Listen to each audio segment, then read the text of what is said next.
അമ്മേ പരിശുദ്ധ അമ്മേ പരിശുദ്ധ ദൈവമാതാവേ, കൃപാസനത്തിലൂടെ ഞങ്ങൾക്കും ഞങ്ങളുടെ ദേശത്തിനും അമ്മ മധ്യസ്ഥം തേടിത്തന്ന എല്ലാ അനുഗ്രഹങ്ങൾക്കും കൃപകൾക്കും ഞങ്ങളിപ്പോൾ ഹൃദയം നിറഞ്ഞ നന്ദി പറയുന്നു. അമ്മേ പരിശുദ്ധമ്മേ ദൈവമാതാവേ, 2004 ഡിസംബർ 7 ഉച്ചകഴിഞ്ഞ് 2:30 കൃപാസനത്തിൽ സംഭവിച്ച അമ്മയുടെ പ്രത്യക്ഷപ്പെടലിനെ കുറിച്ച് തിരുസഭയ്ക്ക് സമർപ്പിച്ചിരിക്കുന്ന പഠനരേഖകളുടെ മേൽ സഭാത്മകമായ പഠനം ആരംഭിക്കുവാൻ ഞങ്ങൾ പ്രാർത്ഥിക്കുന്നു. അമ്മേ പരിശുദ്ധമേ, ഭൂസ്വർലോകങ്ങളുടെ രാജ്ഞിയായ അങ്ങേയ്ക്ക് ഭൗമസംരക്ഷണത്തിനായി പ്രപഞ്ചപ്രകൃതിയെ തന്നെ തിരുസഭ പ്രതിഷ്ഠിക്കുവാൻ ഈ പ്രത്യക്ഷീകരണം വഴി ഇടയാക്കണമേ. പരിശുദ്ധമേ, ജപമാല മാതാവേ, സകല കൃപാസനം പ്രാർത്ഥനയോടും ചേർത്ത് ഞങ്ങളിപ്പോൾ പ്രാർത്ഥിക്കുന്ന ഈ കുടുംബത്തിന്റെ പ്രത്യേക നിയോഗം പറ മക്കളെ.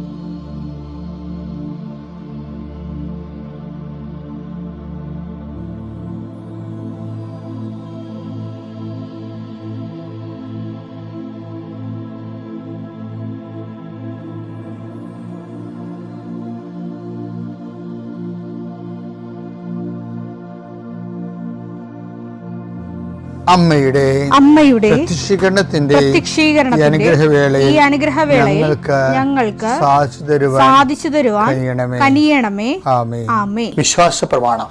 സർവശക്തനായ പിതാവും ആകാശത്തിന്റെയും ഭൂമിയുടെയും സൃഷ്ടാവുമായ ദൈവത്തിൽ ഞാൻ വിശ്വസിക്കുന്നു. അവിടുത്തെ ഏകപുത്രനും ഞങ്ങളുടെ കർത്താവുമായ ഈശോ മിശിഹായിലും ഞാൻ വിശ്വസിക്കുന്നു.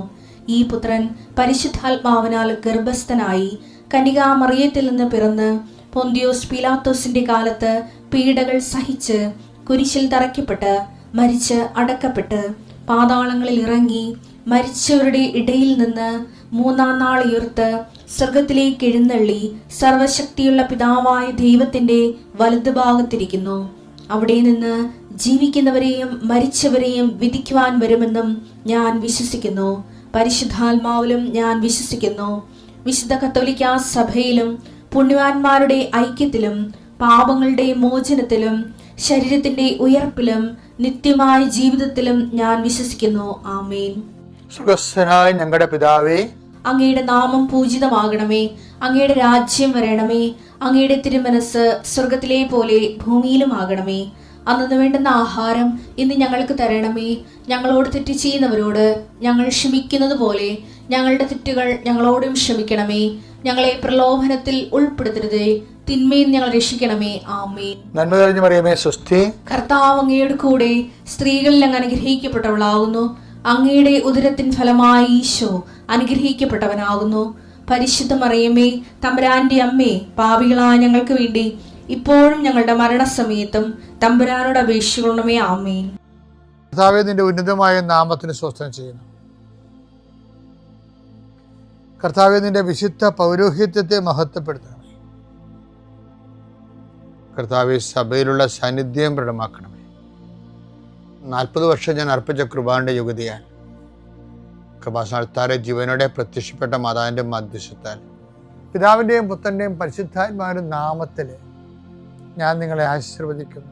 കർത്താവേ, അങ്ങയുടെ മക്കളെ ഇന്ന് സഞ്ചരിക്കുന്ന ഓരോ വഴികളെയും നീ ആശീർവദിക്കണമേ. കർത്താവേ, അങ്ങയുടെ മക്കള് ഇന്ന് കണ്ടുമുട്ടുന്ന ഓരോ വ്യക്തികളിലും കർത്താവിൻ്റെ ശക്തി നിറയട്ടെ.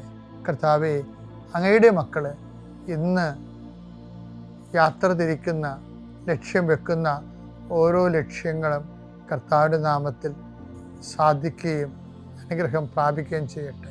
ഇന്നത്തെ ദിവസം സമർപ്പിച്ച് പ്രാർത്ഥിക്കുക. കണ്ടുമുട്ടാൻ പോകുന്ന വ്യക്തികളെ മനസ്സിൽ കാണുക, ചെയ്യാൻ പോകുന്ന കാര്യങ്ങളെ മനസ്സിൽ കാണുക, ആരുടെയെങ്കിലും തരത്തിലുള്ള നീരസമോ സങ്കടമോ അല്ലെങ്കിൽ ആരെങ്കിലും ഒരു ഭയമോ എന്തെങ്കിലും വിഷയങ്ങളുണ്ടെങ്കിൽ ആ മേഖലയിലെല്ലാം പരിശുദ്ധമ്മ തൻ്റെ നീല മേലങ്കിയാൽ അങ്ങോട്ട് മക്കളെ പൊതിഞ്ഞ് പിടിക്കട്ടെ എന്ന് പ്രാർത്ഥിക്കുന്ന ഇന്നത്തെ എല്ലാ ഉത്തരവാദിത്തങ്ങളും നിറവേറ്റിക്കൊണ്ട് നിങ്ങൾ രാത്രി തിരിച്ചു വരുമ്പോഴേ സമാധാനം നിങ്ങളുടെ ഹൃദയത്തിൽ ഉണ്ടാകാൻ ഇടയാക്കട്ടെ എന്ന് പ്രാർത്ഥിക്കുന്നു. നിത്യം പിതാവും പുത്രനും പരിശുദ്ധാത്മാവിശ്വസിക്കുവാമേ. എന്നിപ്പോൾ ഇവിടെ നമ്മൾ വായിക്കുന്നത് മർക്കോസിന്റെ സുവിശേഷമാണ് 6:45 വചനങ്ങൾ. താൻ ജനക്കൂട്ടത്തെ പിരിച്ചുവിടുമ്പോഴും കർത്താവ് നമ്മൾ ഇന്നലെ കണ്ട ഭാഗങ്ങളുടെ ബാക്കിയാണ്. അപ്പം വർദ്ധിപ്പിച്ചതിന് ശേഷം ജനക്കൂട്ടത്തെ പിരിച്ചുവിട്ടു. വഞ്ചിയിൽ കയറി തനിക്ക് മുമ്പേ മറുകരയിലുള്ള ബെത്സയിദയിലേക്ക് പോകാൻ അവൻ ശിഷ്യന്മാരെ നിർബന്ധിച്ചു. ആളുകളോട് യാത്ര പറഞ്ഞ ശേഷം എനിക്കത് കേട്ടപ്പോൾ സന്തോഷം തോന്നി. കണ്ടാ, എന്തൊരു ആളുകളോട് യാത്ര പറഞ്ഞതിന് ശേഷം അവൻ പ്രാർത്ഥിക്കാൻ മലയിലേക്ക് പോയി. അത് ഞാൻ ഓരോ രാജ്യങ്ങളൊക്കെ പോയി ഈ സുവിശേഷം വരെ ചെയ്യത്തില്ലേ. അപ്പം നമ്മളെ സ്ഥിരം സഹായിക്കണ കുറേ ആൾക്കാർ എപ്പോഴും ഉണ്ടാവും, എല്ലായിടത്തും ഉണ്ടാവേ. അപ്പം അവരൊക്കെ വിമാനത്താവളത്തിൽ പിരിയണ ഒരു അവസ്ഥ എന്ന് പറയുന്നത് ഒരു വല്ലാത്ത അവസ്ഥയാണ്. അവർക്കിങ്ങനെ അവസാനം വരെ ഇങ്ങനെ കെട്ടിപ്പിടിച്ച് നിൽക്കുക, അല്ലെങ്കിൽ കൈ കാണിച്ചുകൊണ്ട് നിൽക്കുക, നമ്മൾ പോയി മറയണവരെ. അപ്പം കർത്താവ് ഇവരെ ആളുകളോട് യാത്ര പറഞ്ഞതിന് ശേഷം എന്ന് പറഞ്ഞില്ലേ. അപ്പം യാത്ര പറയുന്നൊരു മാനുഷികതയാണത്. ശരിക്കും യാത്ര പറഞ്ഞതിന് ശേഷം എന്താ പറയണത്? അവൻ പ്രാർത്ഥിക്കാൻ മലയിലേക്ക് പോയി. വൈകുന്നേരമായപ്പോൾ വഞ്ചി നടുക്കടലിലായിരുന്നു. അവൻ തനിച്ച് കരയിലും അവർ വഞ്ചി തുഴഞ്ഞ് അവശരായി എന്ന്. ഇതാണ് രസം. അവർ വഞ്ചി തുഴഞ്ഞ് അവശരായെന്ന് അവൻ മനസ്സിലാക്കി. കാരണം കാറ്റ് പ്രതികൂലമായിരുന്നു. അവന് കാര്യങ്ങളെല്ലാം മനസ്സിലാകുന്നുണ്ട്. നമുക്ക് നമ്മുടെ വള്ളത്തിനെതിരെ വരുന്ന കാറ്റ് പ്രതികൂലമാണെന്നും നമ്മൾ വഞ്ചി തുഴഞ്ഞ് തളരുന്നെന്നും അവരും മനസ്സിലാകുന്നുണ്ട്. രാത്രിയുടെ 4-ാം യാമത്തിൽ മനസ്സിലാകുന്നുണ്ടെങ്കിലും ചില ആൾക്കാർ പറയത്തില്ലേ, നമ്മളെന്ത് നിങ്ങൾ പ്രാർത്ഥിക്കുന്നില്ലേ? ഞാൻ പ്രാർത്ഥിക്കുന്നുണ്ട്, നമ്മുടെ കാര്യങ്ങളെല്ലാം ദൈവത്തിന് അറിയാലും. ഇങ്ങനെ കുറേ പിശാചുക്കളുണ്ട്. നമ്മുടെ കാര്യങ്ങളെല്ലാം ദൈവത്തിന് അറിയാമല്ലോ. അത് പ്രാർത്ഥിക്കാതിരിക്കുക. അവർക്ക് പ്രാർത്ഥിക്കാനുള്ള കൃപയില്ല, വരമില്ല, പ്രാർത്ഥിക്കാൻ ആവശ്യം വിശ്വാസമില്ല. പ്രാർത്ഥിച്ച് പലപ്പോഴും പണിമേടിച്ചിരിക്കുന്ന ആൾക്കാരാണ്. എന്താ കാര്യം? വെടിപ്പും മെനയല്ലാത്ത ജീവിതം കാരണം പ്രാർത്ഥിച്ച് പണിമേടിക്കുന്ന ആൾക്കാരാണ്. അപ്പം അതുകൊണ്ടാണ് അവരിങ്ങനെ ഒരു മുട്ടാപ്പൊക്കെ പറയണത്. എന്താണ് പറയണത്? നമ്മുടെ കാര്യങ്ങളെല്ലാം ദൈവത്തിന് അറിയാമല്ലോ. അങ്ങനെയല്ല, ദൈവത്തിന് അറിയാമെങ്കിൽ ഇതുപോലെ ഇരിക്കും. എന്താണ്? അവർ വഞ്ചി കാറ്റ് പ്രതികൂലമാണെന്ന് അവനെ അറിയാം. അവർ വഞ്ചി തുഴഞ്ഞ് തളർന്നെന്ന് അവനെ അറിയാം. അറിഞ്ഞിട്ട് എന്താ കാര്യം? അറിയണ കൊണ്ട് കാര്യമൊന്നുമില്ല. പിന്നെന്താണ് ഇവരുടെ റെസ്പോൺസ് ഇല്ലാത്തോളം കാലം നമ്മുടെ അറിവുകൾക്ക് വലിയ കർത്താവിൻ്റെ അറിവിന് വലിയ പ്രാധാന്യമില്ല. ഇവിടെ എന്താണ് ഇവരുടെ അതായത് അവൻ കടലിൻ്റെ മീതെ അവൻ എന്ത് മെഷർമെൻറ്റും എടുക്കുകയെ. അവൻ നമ്മളെ രക്ഷിക്കാൻ വേണ്ടി മരിക്കാമെന്ന ആളാണ്. അപ്പം അവൻ എന്ത് അറ്റകൈ എടുക്കും? അവൻ അറ്റകൈ എടുക്കുകയാണ്. കടലിന് മീതെ നടന്നു വന്നാണെങ്കിലും രക്ഷിക്കാൻ അവൻ തയ്യാറാണ്. പക്ഷേ നമ്മുടെ ഭാഗത്തു നിന്ന് ഒരു ഇൻവെസ്റ്റ്മെൻറ്റ് ഉണ്ടാകണം അതിന്. അതാ നിർബന്ധം. എന്താ? അവൻ കടലിന് മീതെ നടന്നു വന്നെങ്കിലും അവനെന്താ ചെയ്യണത്? നേരെ വന്ന് വള്ളത്തേക്കരയിലേക്കാണത്. അവരെ മൈൻഡ് ചെയ്യാതെ കടന്നു പോകാൻ ഭാവിച്ചെന്ന്. അതാണ് ഏറ്റവും വലിയ രസം. ദൈവം ഇങ്ങനെ നമ്മളെ കടന്നു പോകാൻ ഭാവിക്കും. എന്തിനാണ്? അത് പറ്റിപ്പല്ല. ശരിക്കും പറഞ്ഞാൽ നമ്മുടെ ഭാഗത്തുനിന്ന് അവൻ കടലിന് മീതെ നടക്കുന്നത് കണ്ട് അതൊരു ഭൂതമായിരിക്കും വിചാരിച്ച് അവർ നിലവിളിച്ചു. അവരെല്ലാവരും അവനെ കണ്ട് പരിഭ്രമിച്ചു പോയി. അപ്പൊ ഇതെന്ത് സംഭവിച്ചു കഴിഞ്ഞാല് ഇവർക്ക് അവര് വഞ്ചി തുഴഞ്ഞ് തളരുകയാണ്. അതിനിടയ്ക്ക് എന്താണ് കടലിൽ മീതെ കൂടി ഒരു ഭൂതം കൂടി പോവുകയാണ്. അപ്പോൾ ഇരട്ടി പ്രശ്നമായി. അതൊരു അവർക്ക് ഒരു റെസ്പോൺസ്, ഒരു വികാര വിക്ഷോഭമായ റെസ്പോൺസ് ഉണ്ടായി. എന്താണ്? അവർ നിലവിളിച്ചു വന്ന്. അപ്പോൾ ഇത് നമ്മുടെ ആത്മീയ ജീവിതത്തിൽ ഉണ്ടാവും. അതായത് നമ്മുടെ പ്രാർത്ഥനകൾ ഉണ്ടെങ്കിലും ചിലപ്പോൾ കാര്യങ്ങൾ കുറച്ചുകൂടി മോശമായിട്ട് വരും. അപ്പം നമ്മൾ കർത്താവിൻ്റെ മുമ്പിൽ കരഞ്ഞ് നിലവിളിക്കണം. അത് നമ്മുടെ ഇൻവെസ്റ്റ്മെൻറ്റ്, നമ്മുടെ ഭാഗത്തു നിന്ന് വിശ്വാസപരമായ റെസ്പോൺസാണ് വിഷയം. അവർ നിലവിളിച്ചു. എന്തിനാണെന്നറിയാവോ? അവരുടെ ഇങ്ങനെ നിലവിളിക്കുന്ന സിറ്റുവേഷനിലേക്ക് നമ്മളെ കൊണ്ടുവരുന്നതിൻ്റെ പിന്നിൽ ഒരു പെഡഗോജി ഉണ്ട്. എന്താണ്? ഒരു ടീച്ചിങ് മെത്തേഡുണ്ട്. എന്താ പറയണത്? അവൻ വഞ്ചിയിൽ കയറി അപ്പോൾ കാറ്റ് ശമിച്ചു. അതാ വിഷയം. അവൻ വഞ്ചിയിൽ കയറിയപ്പോൾ ഓട്ടോമാറ്റിക്കായിട്ട് സംഭവിക്കുന്നത് എന്താണ്? കാറ്റ് ശമിക്കും. കർത്താവ്, അതായത് കാറ്റ് ശമിപ്പിക്കുക അല്ല പ്രശ്നം, അവന് വഞ്ചിയിൽ കയറുമ്പോൾ സംഭവിക്കുന്ന കാര്യമാണ് കാറ്റ് ശമിക്കണത്. അല്ല കാറ്റ് ശമിപ്പിക്കണേ പറഞ്ഞാൽ കിടന്ന് കാറിട്ട് കാര്യമില്ല. കടം മാറണേ, രോഗം മാറുമെന്ന് കിടന്ന് കാറിട്ട് കാര്യമില്ല. അവന് വഞ്ചി കയറ്റണതാണ് അതിൻ്റെ തന്ത്രമെന്ന് പറയുന്നത്. അതിൻ്റെ അകത്തുള്ള അതാണ് നമ്മുടെ ജീവിതത്തിലേക്ക് ദൈവത്തിന് ഒരു സ്ഥാനം ഉറപ്പിച്ച് ദൈവത്തിൻ്റെ കൂടെ യാത്ര ചെയ്യാൻ പറ്റുന്ന ഒരു സിറ്റുവേഷൻ ക്രിയേറ്റ് ചെയ്യണം.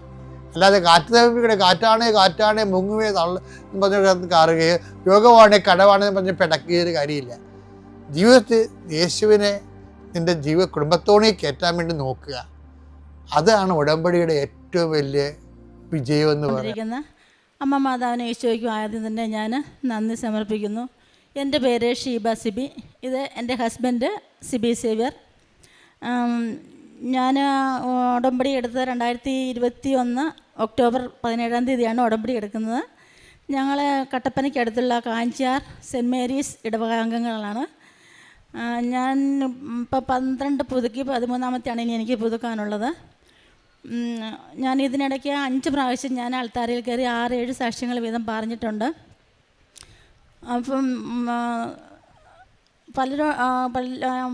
പലരോടും ചോദിക്കുമ്പോൾ പറയാറുണ്ട് സാക്ഷ്യം പറയാനായിട്ട് തക്കതായ ഒന്നും അത്രയ്ക്ക് പറയാൻ തക്ക വിധം ഒന്നും സാക്ഷ്യങ്ങൾ ഉണ്ടായിട്ടില്ല എന്ന് പറയാറുണ്ട്.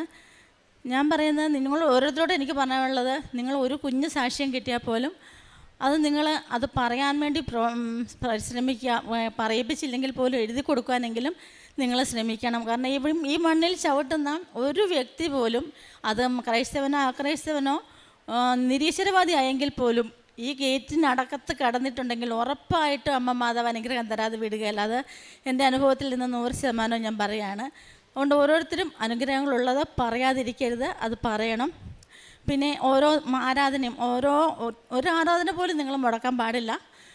ഓരോ ആരാധനയിലും ഇന്ന് പറയുന്ന കാര്യങ്ങളെല്ലാം നമുക്ക് ഒരുപാട് കാര്യങ്ങൾ ഉൾക്കൊള്ളുവാനും കൂടുതൽ ആഴത്തിൽ ഉടമ്പടിയെ അത്യുന്നതിയിൽ എത്തിക്കുവാനും നിത്യത വരെ കൊണ്ടു നടക്കുവാനും നമ്മുടെ ഉള്ളിൽ വിശുദ്ധിയോട് നിറയുവാനും തക്കവണ്ണം ഓരോ പോയിന്റുകളും അച്ഛൻ്റെ വായിൽ നിന്ന് വീഴുന്ന ഓരോ പോയിന്റുകളും നമുക്ക് കൃപയ്ക്ക് മേൽ കൃപയാണ് തന്നുകൊണ്ടിരിക്കുന്നത്. ഒരിക്കലും ആരാധന മുടക്കുകയോ സാക്ഷ്യം പറയാതിരിക്കുകയോ ചെയ്യരുത്. സാക്ഷ്യം പറയാതിരുന്നു കഴിഞ്ഞാൽ ഉള്ള ഭവിഷ്യത്ത് കൊണ്ടുണ്ടായ ഒരു സാക്ഷ്യമാണ് ആദ്യം തന്നെ പറയാനുള്ളത്. ഞാൻ ഓരോ പ്രാവശ്യം 5-6 പുതുക്കുമ്പോൾ തന്നെ സിസ്റ്റേഴ്സ് ചോദിക്കാറുണ്ട് സാക്ഷ്യങ്ങൾ വല്ലതും ഉണ്ടോ എന്ന്. അപ്പം ഉണ്ടെന്ന് പറഞ്ഞാൽ അപ്പം തന്നെ സൈൻ ചെയ്ത് തരും. പിന്നെ കൂടുതൽ ചോദ്യങ്ങളൊന്നുമില്ല. അപ്പം പല പ്രാവശ്യം ആയപ്പോൾ എനിക്ക് തോന്നി ഇനിയിപ്പം എനിക്ക് അതിനുള്ളൊരു ലൈസൻസ് കിട്ടി, ഇനിയിപ്പോൾ സാക്ഷ്യമൊന്നും പറയേണ്ട കാര്യമില്ല എന്ന് ഞാൻ കരുതി. പിന്നെ വന്നിട്ട് പെട്ടെന്ന് ഉടമ്പടി പുതുക്കി പോകാനുള്ള തിരക്കിലാണ്. വന്ന് സമയം മെനക്കെട്ട് നിന്നൊന്നും ചെയ്യാനൊന്നും മെനക്കെടാറില്ലായിരുന്നു. എന്നാലും കഴിഞ്ഞ പ്രാവശ്യം ഞാൻ ഒരു 2 വർഷം മുമ്പാണ് ഒരു സാക്ഷ്യം പറഞ്ഞത്, ലാസ്റ്റ് പറഞ്ഞത്. അപ്പോൾ സ്വിച്ചാൻ്റെ ഒരു സാക്ഷ്യം തന്നെയാണ് പറഞ്ഞിരുന്നത്. സ്വിച്ചാൻ ഖത്തറിലായിരുന്നു ജോലി ചെയ്തുകൊണ്ടിരുന്നത്. അവിടെ വെച്ച് കിഡ്നിക്ക് കംപ്ലയിൻറ്റ് വരും. ഒരു കിഡ്നി ചെറുപ്പത്തിൽ എടുത്ത് കളഞ്ഞയാളാണ്, അടുത്ത കിഡ്നി കംപ്ലയിൻറ്റ് വന്നു. അപ്പോൾ ഞാനും എൻ്റെ മോനും കൂടെ ഇവിടെ വന്ന് ഉടമ്പടി പുതുക്കി പ്രാർത്ഥിച്ച് തിരിച്ച് വീട്ടിൽ ചെല്ലുമ്പോൾ സിജാൻ വിളിക്കുന്നു, എനിക്കിപ്പോൾ ഒരു പ്രശ്നമില്ല. ആ ഒരു സെക്കൻഡ് ഞാനിവിടെ നിന്ന് പ്രാർത്ഥിച്ച് പോയ സമയത്ത് തന്നെ സിജാന് സൗഖ്യം കിട്ടി. ഞങ്ങളിവിടെ ഒന്ന് സാക്ഷ്യം പറഞ്ഞത് വേണം. പിന്നെ നമ്മൾ തന്ന അനുഗ്രഹമില്ല, ഇനി അത് തിരിച്ചെടുക്കില്ലല്ലോ എന്നൊരു ധൈര്യവും കൂടി ആയിപ്പോയെന്ന് എനിക്ക് തോന്നുന്നു. ചെറിയൊരു അഹങ്കാരം തോന്നിയത് കൊണ്ടാകാം. കഴിഞ്ഞ ഇടയ്ക്ക് ഒരു കുറേ നാളായിട്ട് സിജാൻ കാലിന് മുട്ടിന് വേദനയാണ്. 2-3 വർഷമായിട്ട് മുട്ടിന് വേദനയുണ്ട്. അപ്പോൾ ബാക്കി കാര്യങ്ങൾ സിജാൻ്റെ സാക്ഷ്യം സിജാൻ തന്നെ പറയട്ടെ. എൻ്റെ പേര് സിബി സേവ്യർ. ഞാൻ ഖത്തറിൽ നിന്ന് തിരിച്ചു വന്ന് അവിടെ 3 വർഷക്കാലം മുട്ടക്കുത്തത്തില്ലായിരുന്നു. ഇവിടെ വന്നു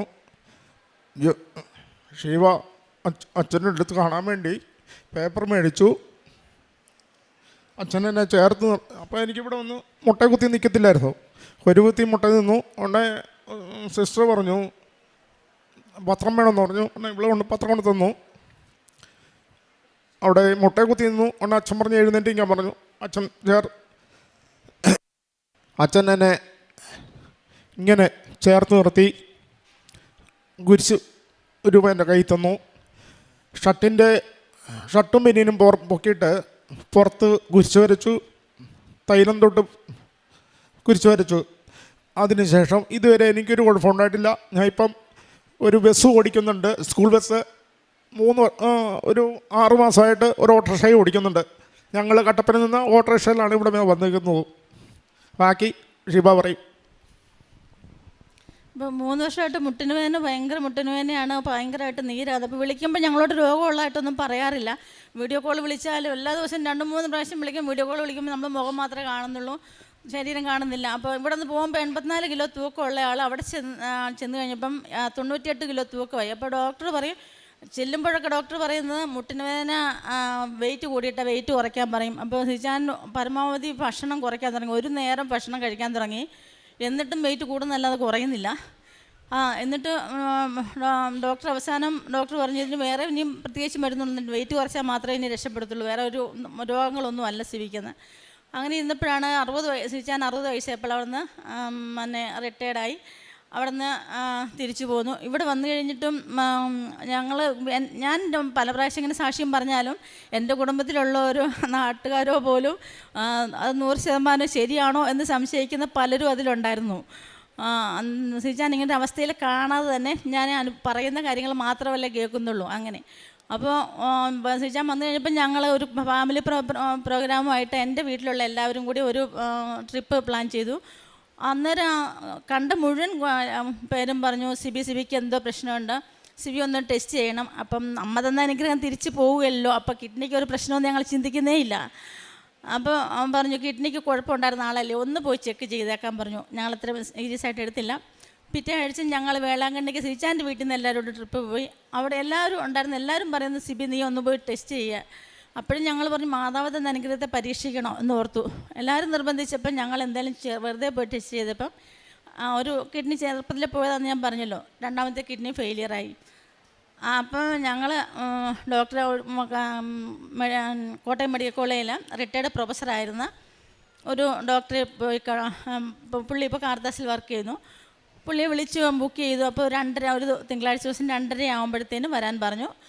ആ സമയത്ത് 2 മണിക്ക് വരാൻ പറഞ്ഞു. അപ്പോൾ ആ സമയത്തിന് മുമ്പ് ഞങ്ങൾക്ക് വെളുപ്പിന് വീട്ടിൽ നിന്ന് പോന്നാൽ പിന്നെ സമയമുണ്ട്. അപ്പം ഞാൻ പറഞ്ഞു എന്തായാലും മാതാവിൻ്റെ അടുത്ത് പോയിട്ട് മാത്രമേ, മാതാവ് തിരിച്ചു തന്നതായതുകൊണ്ട് മാതാവിനോടൊന്നും ക്ഷമ പറഞ്ഞിട്ട് മാത്രമേ ഇനി പോകുന്നുള്ളൂ ഡോക്ടറെ കാണാൻ. ഇവിടെ വന്നു. ഞങ്ങൾ ഓഫീസിൽ വന്ന് പറഞ്ഞപ്പോഴേ അവിടെ നിന്ന് എനിക്ക് തുണ്ട് തന്നു. ആ പേപ്പറുമായിട്ട് ഞങ്ങളുടെ അച്ഛനെ കാണാൻ വന്നു. ഇപ്പോൾ സിജാൻ ഒട്ടും നടക്കാൻ വയ്യത്, ഇതിനിടയിൽ കൂടെ വരുമ്പോൾ തന്നെ വേച്ച് വീണ് പോവുകയാണ്. അത്രയ്ക്ക് ഭയങ്കരമായിട്ട് ഈ പൊക്കത്തിൽ അത്ര ഒരു തൂക്കമെന്ന് പറയുമ്പോൾ നിങ്ങൾക്ക് മനസ്സിലാക്കാവുന്നേ ഉള്ളൂ. വേച്ച് വീണ് പോവുകയാണ്. അങ്ങനെ പിടിച്ചാണ് ഒരു തരത്തിൽ ഇവിടെ കൊണ്ടുവന്ന് കയറ്റി വിട്ടത്. അപ്പം ഞാൻ നടുഭാഗത്തായിട്ട് നിൽപ്പുണ്ടായിരുന്നു. അപ്പം അച്ഛൻ സിജാൻ വന്ന് ഒരു മുട്ട് കുത്തി, മറ്റേ മുട്ട് കുത്താൻ പറ്റുന്നില്ല, പുറകോട്ട് നീട്ടി വെച്ചേക്കുക. ശരീരം മുഴുവൻ ഭയങ്കരമായിട്ട് അങ്ങ് വിറയ്ക്കുന്നുണ്ട്. അപ്പോൾ എനിക്കത് കണ്ടപ്പോൾ ഞാൻ ചങ്ക് പൊട്ടി അങ്ങോട്ട് ഇടുന്ന കരഞ്ഞ് മാതാവിനെ നോക്കി നിന്ന് പ്രാർത്ഥിക്കുക. അപ്പോൾ സിസ്റ്റർ ചോദിച്ചു പത്രം കൊണ്ടുവന്നില്ലേന്ന് ചോദിച്ചു. അപ്പോൾ എൻ്റെ കയ്യിലായിരുന്നു പത്രം. ഞാൻ അവിടെ നിന്ന് കയറി, നല്ല ആളായിരുന്നു, കയറി ഇവിടെ വരെ വന്നു. അപ്പം അതുവരെ അച്ഛൻ വെയിറ്റ് ചെയ്തു. ഞാൻ ഇങ്ങനെ കരഞ്ഞുകൊണ്ട് വരുന്ന അച്ഛൻ എന്നെ സൂക്ഷിച്ച് എന്നെ നോക്കി. ഞാനും ശരിക്കും എനിക്ക് ഉള്ളിൽ എന്തോ ഒന്ന് തട്ടുന്ന പോലെ എനിക്ക് തോന്നി. ഞാൻ താമസിച്ചു പോയല്ലോ, എന്തോ കുറ്റബോധം പോലെ എനിക്ക് തോന്നിയത്. ഒന്ന് പാത്രം മേടിച്ചപ്പോഴേ സിജാനെ, ഞാൻ പ്രാർത്ഥിക്കുന്നത് എങ്ങനെയാണ് സിജാനെ ഒന്ന് എഴുന്നേൽപ്പിക്കണേ എന്നാണ് എൻ്റെ ഉള്ളിൽ. കാരണം എനിക്ക് നിൽക്കാൻ പറ്റുന്നില്ല. അച്ഛൻ എഴുന്നേറ്റ് നിൽക്കാൻ പറഞ്ഞു. എഴുന്നേറ്റുന്നുണ്ടെങ്കിൽ വട്ടം കയറ്റി ഇങ്ങനെ കെട്ടി അങ്ങ് പിടിച്ചൊരു 10-20 സെക്കൻഡ് നേരം അച്ഛൻ ചേർത്ത് പിടിച്ച് മാതാവിനെ നോക്കി അവിടെ അങ്ങ് നിന്നു. ഞാൻ 12 പുതുക്കിയിട്ടുള്ളെങ്കിലും ഞാനൊരു 30 പ്രാവശ്യത്തിൽ കൂടുതൽ ഈ പള്ളിയിൽ, ഇടുക്കി ജില്ല കട്ടപ്പനയിലാണ്, അവിടെ നിന്ന് ഞാൻ വന്ന് ആരാധന കൂടിയിട്ടുണ്ട്, പ്രാർത്ഥന കൂടിയിട്ടുണ്ട്, സാക്ഷ്യങ്ങൾ ഇഷ്ടംപോലെ കേട്ടു. ഞാൻ അതും സാക്ഷ്യം കേട്ടിട്ടുള്ള ഓൺലൈനിൽ കേട്ടതിലും എനിക്ക് അങ്ങനെ ഒരു അനുഭവം ഞാൻ ഇതുവരെ കണ്ടിട്ടില്ല. അങ്ങനെ ചേർത്ത് പിടിച്ചപ്പോൾ തന്നെ ഈശോയും അമ്മയും കൂടെ, ഈശോയും മാതാവും കൂടെയാണ് സിജാനെ കെട്ടിപ്പിടിച്ചേക്കുന്നതായിട്ടാണ് എനിക്ക് ഫീൽ ചെയ്തത്. അച്ഛൻ എന്നിട്ട് പ്രാർത്ഥിച്ചു, കുരിശ് കൈ കൊടുത്ത് തല തേച്ച് പ്രാർത്ഥിച്ചു, കാശ് രൂപം കൊടുത്തു, തിരിഞ്ഞ് നിൽക്കാൻ പറഞ്ഞു. അച്ഛൻ തന്നെ പ്രേക്ഷകരോട് പറയാതെ തന്നെ അച്ഛൻ തന്നെ ഷർട്ട് പൊക്കി, ബനിയൻ നന്നായിട്ട് പൊക്കി, നടുവിന് കുരിശ് വരച്ചു. എന്നിട്ട് പ്രാർത്ഥിച്ചു, ഒന്നും പറഞ്ഞില്ല, പ്രാർത്ഥിച്ചു. സിജാൻ ഞാൻ അവിടെ നിൽപ്പുണ്ട്, എന്നാൽ എന്നെ നോക്കുന്ന പോലെ ഇവിടെ നിന്ന് ഓടി ഇറക്കി ഇങ്ങനെ അങ്ങ് പോവുക. ഞാൻ അവിടെ നിന്ന് ആളിൻ്റെ ഇടയ്ക്കൂടെ അവിടെ ചെന്നപ്പോൾ ഞാൻ അതിന് മുമ്പ് അങ്ങ് പാസ് ചെയ്ത് പോയി, അത്ര സ്പീഡിൽ ഓടിപ്പോവുക. അപ്പോഴേ എനിക്ക് മനസ്സിലായി ആ തൊട്ട സെക്കൻഡിൽ തന്നെ പൂർണ്ണമായിട്ട് സൗഖ്യപ്പെട്ടു. അച്ഛൻ എന്നെ ഒന്ന് നോക്കിയെന്ന് ഞാൻ പറഞ്ഞല്ലോ. എൻ്റെ യൂട്രസിൽ ഫൈബ്രോയിഡ് ഉണ്ടെന്ന് പറഞ്ഞിട്ടുണ്ടായിരുന്നു. ഓരോ പ്രാവശ്യം ഞാൻ ടെസ്റ്റ് ചെയ്തുകൊണ്ടിരിക്കുമായിരുന്നു. പിന്നെ പോയി സ്കാൻ ചെയ്തപ്പം എൻ്റെ വയറ്റിൽ ഫൈബ്രോയിഡ് ഇല്ല. ആ ഒരു നോട്ടത്തിൽ അച്ഛൻ തൊടണമെന്നോ മാതാവിനെ അടുത്തോട്ട് കൊണ്ടുപോകണമെന്നൊന്നുമില്ല. ഈ പള്ളിക്കകത്ത് കാല് കുത്തിയാൽ മതി, അല്ലെങ്കിൽ നിങ്ങൾ എവിടെയെങ്കിലും നിന്ന് കേൾക്കാം കാണാമെന്ന് വെക്കാതെ പരമാവധി മുമ്പോട്ട് വന്ന് അച്ഛൻ നമ്മുടെ പ്രാർത്ഥിക്കുന്നിടത്തേക്ക് മുമ്പേക്ക് വന്ന് നിങ്ങൾ അച്ഛനെ കാണുന്ന പോലെ നിന്ന്, മാതാവിനെ കാണുന്ന പോലെ നിന്ന് നിങ്ങൾ പ്രാർത്ഥിക്കുക. നിങ്ങളുടെ സകല രോഗങ്ങൾക്കും സകല പീഡകൾക്കും വീട്ടിൽ ചെല്ലുന്നതിന് മുമ്പ് അനുഗ്രഹമാവുന്ന 100% ബോധ്യപ്പെട്ട ആളാണ് ഞാൻ. എനിക്ക് ശരിക്കും പറഞ്ഞാൽ സാക്ഷ്യം ഇവിടെ ഓരോരുത്തർക്കും കിട്ടുന്ന സാക്ഷ്യങ്ങൾ മുഴുവൻ പറയാൻ നിൽക്കുകയാണെങ്കിൽ 24/7 ഇവിടെ സാക്ഷ്യം പറഞ്ഞാൽ തീരുകയാണെന്ന് എനിക്ക് നല്ല ബോധ്യമുണ്ട്. കാരണം ഓരോ ആഴ്ചയും വന്ന് വേണമെങ്കിൽ പോലും സാക്ഷ്യം പറയാനുണ്ട്. പക്ഷേ നമ്മളെ അനുവദിക്കുന്ന 10-30 സാക്ഷ്യമായാൽ പോലും നമ്മളെ അനുവദിക്കുന്നത് 10 മിനിറ്റ് സമയം, അല്ലെങ്കിൽ 2-3 സാക്ഷ്യം പറയാനാണ്. അതുപോലെ എല്ലാവർക്കും ഉണ്ടെന്നറിയാം. പക്ഷേ എല്ലാവരും പറയും വേണ്ടത്ര ഇത് കിട്ടിയിട്ടില്ലെന്ന് പറയും. കിട്ടാത്തതുകൊണ്ടല്ല, അനുഗ്രഹം കിട്ടിയാലും ഞങ്ങളതെങ്ങനെ പറയും, മറ്റുള്ളവർ കേൾക്കുകയല്ലേ അറിയലേ, അതെങ്ങനെ പറയുന്നത് അല്ലെ കയറി നിന്ന് പറയണ്ടേ എന്നോർത്താണ് നിങ്ങൾ പറയാത്തതെങ്കിൽ ഇപ്പം ഇത് തിരിച്ച് പിടിക്കാൻ മാതാവിന് കഴിയും എന്നും കൂടി ഞാൻ ഓർമ്മപ്പെടുത്താനായിട്ട് ഈ സാക്ഷ്യം ഞാൻ ഉപകാരപ്പെടുത്തുകയാണ്. പിന്നെ അടുത്തതായിട്ട് എനിക്ക് ചെവിയിൽ കുറേ കാലമായിട്ട് ചെവിക്കകത്തിങ്ങനെ ബൈക്ക് പോകുന്ന പോലെ കുറൊന്ന് സൗണ്ട് കേൾക്കുമായിരുന്നു. 2 ചെവിയും ഉറക്കത്തിൽ മുകളിൽ എപ്പോഴും ഇങ്ങനെ സൗണ്ട് വരും. അപ്പം ആശുപത്രിയിൽ കാണിച്ചപ്പോൾ ഡോക്ടർ പറഞ്ഞു അത് ചെവിക്കാൻ വന്ന് അടയുന്നതാണ്, അത് പതുക്കെ പൊക്കോളും.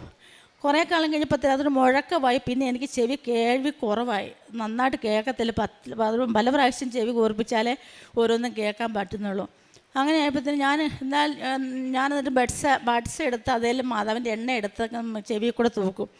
അന്നേരം പിള്ളേരെന്നോട് പറയും അമ്മ ബഡ്സ് കൊണ്ട് കുത്തിയാണ് ഇതുപോലെല്ലാം വന്നത്, ഇനി ബഡ്സ് കൊണ്ട് കുത്തണ്ട, ആശുപത്രിയിൽ പോയേ പറ്റുള്ളൂ എന്ന് പറഞ്ഞ് ENT പോയി കണ്ടു. അപ്പം ENT ഡോക്ടർ എന്നോട് പറഞ്ഞു ഒരു ചെവിയിൽ ഹോളുണ്ട്, കുത്തി ഹോളായിട്ടുണ്ട്. 2 ചെവിയിലും ബഡ്സ് കൊണ്ട് കുത്തി അത് തിക്കായിപ്പോയി. അത് പ്രത്യേകിച്ച് ഒന്നും ചെയ്യാൻ ഇപ്പം സാധിക്കില്ല. നല്ല ശുദ്ധമായ ഒലിവെണ്ണ കിട്ടുമെന്നുണ്ടെങ്കിൽ മേടിച്ച് ചെവിയിൽ 2 ചെവിയിൽ എല്ലാ ദിവസവും 1-2 തുള്ളി ഒഴിക്കുക. ഒരു 2-3 മാസം ശ്രമിച്ച് നോക്കുക. അത് കഴിഞ്ഞിട്ട് വന്നാൽ എന്തെങ്കിലും ചെയ്യാമെന്ന് പറഞ്ഞു. അപ്പം രോഗി ഇച്ഛിച്ചതും പാല് വൈദ്യം കൽപ്പിച്ചതും പാലെന്ന് പറഞ്ഞ പോലെ എൻ്റെ ഉള്ളിൽ വേറെ ഒരു മരുന്നും വേണ്ട, മാതാവിൻ്റെ എണ്ണ മതി എന്ന് തൈലം മതിയെന്ന് കരുതിയിരുന്ന എനിക്ക് അങ്ങനെ മാതാവായിട്ട് തന്നെ ഡോക്ടറിൽ കൂടി പ്രവർത്തിച്ചു. ഞാനത് ഒഴിക്കാൻ തുടങ്ങി. ഞാൻ പിന്നെ മറന്നുപോയി, ഈ ചെവിയുടെ പ്രശ്നം ഞാനങ്ങ് മറന്നുപോയി. കുറേ ദിവസം കഴിഞ്ഞപ്പോഴാണ് ഞാൻ ഇങ്ങനെ സ്വപ്നത്തിൽ കാണുവാണ് ഒരു ഈശോയും മാതാവും ഉണ്ണീശോയും ഞങ്ങളുടെ പള്ളിയുടെ നേരെ ഓപ്പോസിറ്റ് ആകാശത്ത്, നീല ആകാശത്ത് ജീവനോടെ തലയൊക്കെ അനക്കുകയൊക്കെ ചെയ്യുന്നുണ്ട്, ജീവനോടെ പ്രത്യക്ഷപ്പെടുന്നു. അത് മാറി സിൽവർ ആകുന്നു, പിന്നെ ഗോൾഡ് ആകുന്നു, അങ്ങ് മാഞ്ഞു പോകുന്നു. അങ്ങനെ ഞാനൊരു സ്വപ്നം കണ്ടു. അത് കഴിഞ്ഞ് കുറച്ച് ദിവസം കഴിഞ്ഞപ്പം ഞാൻ ചെവിയിൽ എന്തോ ഒരു അസ്വസ്ഥത തോന്നി. ഇപ്പം ഞാൻ ബഡ്സ് ഇട്ടില്ല, പിന്നിൻ്റെ മറുവശം കൊണ്ട് പതുക്കെ സൈഡിൽ കൂടെ പതുക്കെ തോണ്ടി ഇപ്പം എന്തോ ഒരു പഞ്ഞി കഷ്ണം ഇരിക്കുന്ന പോലെ എനിക്ക് തോന്നുന്നു. അപ്പം ഞാൻ കുത്തി ഏതോ ബഡ്സിൻ്റെ പഞ്ഞി ഇരിക്കുന്ന, വീട്ടിൽ പറയാനും പറ്റത്തില്ല. ഞാൻ സൈഡിൽ കൂടെ പതുക്കെ തോണ്ടിയെടുത്തപ്പോൾ ഒരു പാറ്റാക്കുഞ്ഞ് ചത്തിരിക്കുന്ന അത്രയും വലിപ്പമുണ്ട്. അതേ കളറിൽ ഒരു ഡാർക്ക് ഗോൾഡൻ കളറിൽ ചകിരി പോലെ എന്തോ ഒരു സാധനം ചെവിയിൽ നിന്ന് ഇങ്ങ് പോന്നു. അത് ആ ചെവിക്കായ അകത്തിരുന്നത് അത് ആ രീതിയിലായതായിരുന്നു. അപ്പോൾ എനിക്കതൊരു സംശയം, ഇതിലും കാണുമല്ലോ, ഇതും അതുപോലെ തന്നെ 2 ചെവിയിൽ നിന്നും അങ്ങനെ ഓരോ സംഭവം. പിന്നെ എനിക്ക് കേൾവിക്ക് യാതൊരു പ്രശ്നം ഉണ്ടായിട്ടില്ല. മാതാവിൻ്റെ തൈലം കൊണ്ട് മാത്രം മാതാവ് തന്നെ ഇടപെട്ട് അതെനിക്ക് സൗഖ്യപ്പെടുത്തി തന്നു. പിന്നെ എനിക്ക് 56 വയസ്സുണ്ട്. ഞാൻ ഒരിക്കലും ഞാൻ ഇത്രയും പുതുക്കിയതാണ്. ഞാൻ ആദ്യമൊക്കെ 6 ആവശ്യത്തിന് 60 ആവശ്യം ഞാൻ കുത്തി തിരികുന്ന ആളായിരുന്നു. ഇപ്പം ഞാൻ എൻ്റെ ആവശ്യങ്ങൾ, എൻ്റെ കുടുംബത്തിൻ്റെ ആവശ്യങ്ങൾ ഒന്നും തന്നെ വെക്കാറില്ല. അപ്പം അല്ലാതെ തന്നെ എനിക്ക് അത്രയും ആവശ്യങ്ങൾ എഴുതാൻ പറ്റും. കാരണം ഓരോരുത്തരും പോകുന്നെന്ന് പറയുമ്പോഴേ 100 കൂട്ടം ആവശ്യങ്ങൾ പറയും, എൻ്റെ കൂടെ ചേർത്തേക്കോ. അപ്പം ഞാൻ അങ്ങനെയുള്ള ആവശ്യങ്ങളാണ് വെക്കുന്നത്. അപ്പം കഴിഞ്ഞ പ്രാവശ്യം വന്നിട്ട് പുതുക്കി ഇറങ്ങുമ്പോൾ ഞാൻ ആ ഓഫീസിൻ്റെയൊക്കെ അവിടെ വന്നപ്പോഴത്തേന് ഞാൻ ചുമ്മാ തിരിഞ്ഞു നിന്നിട്ട് മാതാവേ എനിക്ക് ഒരു നല്ല ജോലി നീ എനിക്ക് തരണം എന്ന് പറഞ്ഞിട്ട് എനിക്ക് കിട്ടുകയില്ലെന്നും അറിയാം, ഈ പ്രായത്തിൽ ആരും ജോലി തരികയില്ലെന്നും എനിക്കറിയാം. പിന്നെ എൻ്റെ മോൻ്റെ ഒരു ആവശ്യം കൂടി ഞാൻ പറഞ്ഞിട്ട് പോയി. മോനില്ലാത്തതുകൊണ്ട് അത് സാധിച്ചു. മോനില്ലാത്തതുകൊണ്ട് ഞാനത് സാക്ഷിയായിട്ട് പറയുന്നില്ല. തിരിച്ച് ചെന്ന് 1 മാസം കഴിഞ്ഞപ്പം ഓൺലൈനിലാണ് ഒരു എംബ്രോയ്ഡറിയുടെ വർക്കിന് വേണ്ടിയിട്ട് ആളെ എടുക്കുന്നുണ്ടെന്ന് കേട്ടു. അപ്പോൾ ഞാൻ ഇവരാരും വിടുകയല്ല എന്നെ. എന്നാലും ഞാൻ ഓൺലൈനിൽ തന്നെ ഞാൻ അപേക്ഷ വെച്ചു. അവരെന്നെ വിളിച്ചു. അന്നേരം ഞാൻ ഇതൊന്നും പഠിച്ചതല്ല. ഞാൻ ഒരു കാര്യങ്ങളും എംബ്രോയ്ഡറിയോ തയ്യലോ പെയിൻറ്റിങ് കണ്ടോ യാതൊന്നും പഠിച്ചില്ല. പക്ഷേ ഞാൻ ചെയ്യാത്ത ഒരു മേഖലയിൽ സകല കാര്യങ്ങളും ഞാൻ ചെയ്യും. അത് ആ ഒരു ബോധ്യം എൻ്റെ ഉള്ളിലുണ്ട്, എനിക്ക് പറ്റും എന്നുള്ളത് കൊണ്ട് തന്നെ ഞാൻ അവരോട് ഞാൻ ചെയ്തുകൊണ്ടിരുന്നു എന്ന് പറഞ്ഞ് തന്നെ ഞാൻ പോയി. അവിടെ പോയി എംബ്രോയ്ഡറി ചെയ്തു.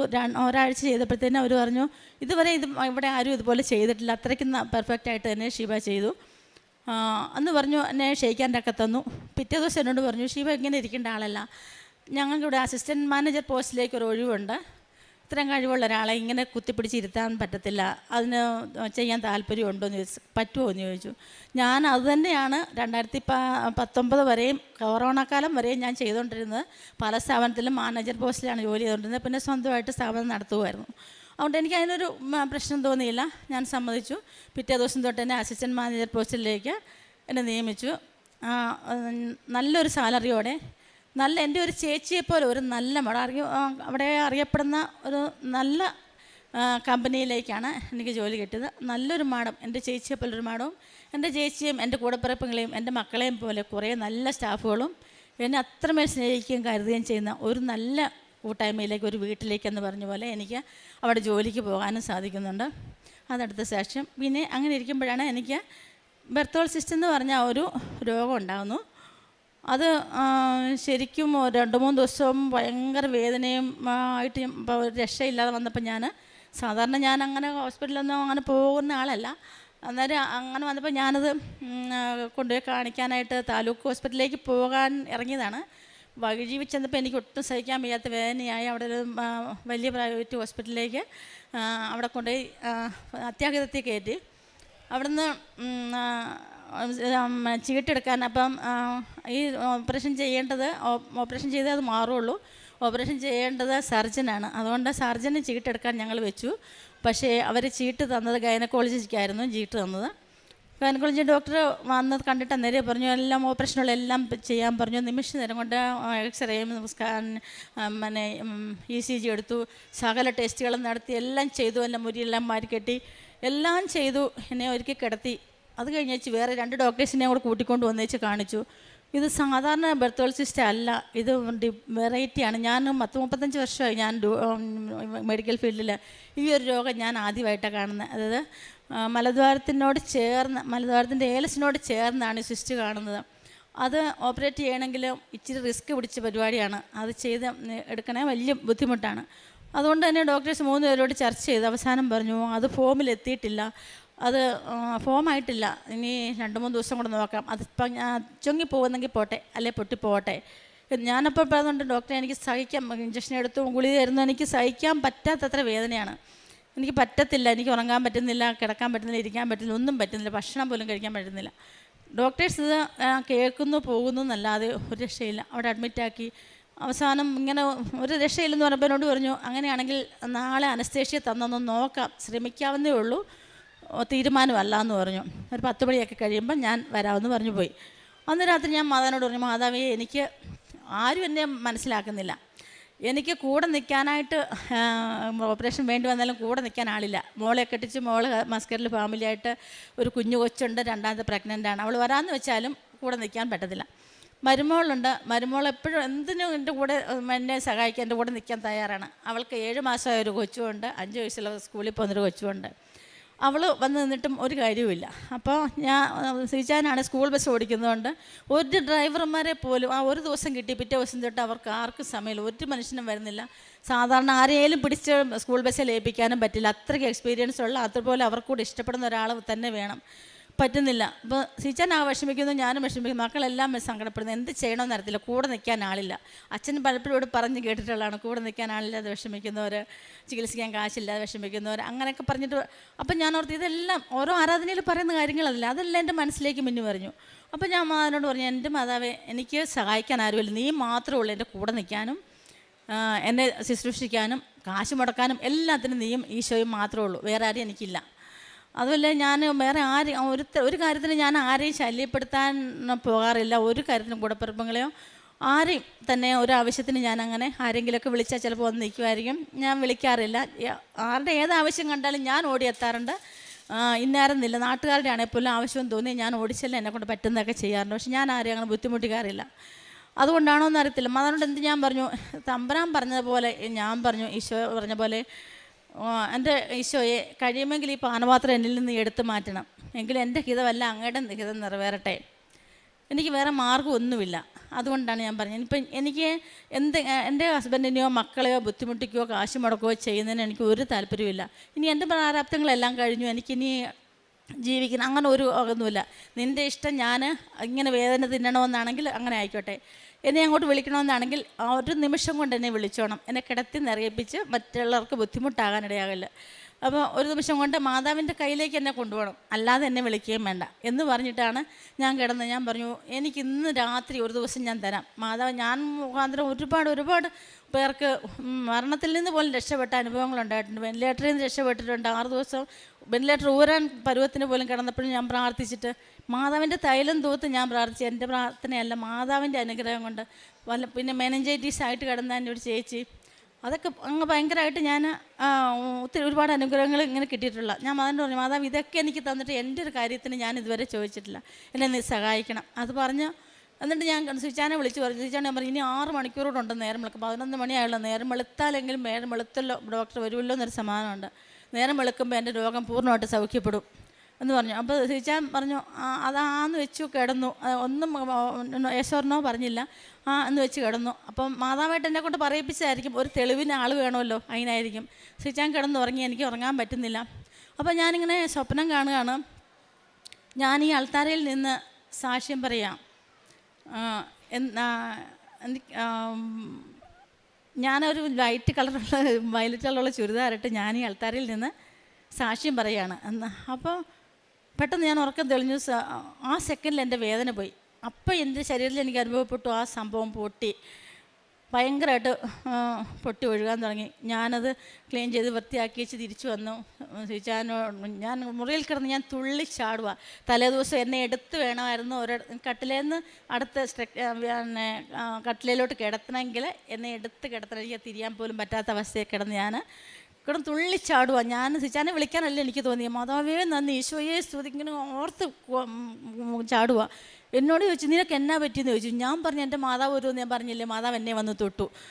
അപ്പോൾ എന്ത് സംഭവിച്ചു? ഞാൻ പറഞ്ഞു, ഇന്ന പോലാന്ന്. ഞാൻ പറഞ്ഞില്ലേ സിച്ചാനോട്, അതുപോലെ തന്നെ സംഭവിച്ചു എന്ന് പറഞ്ഞു.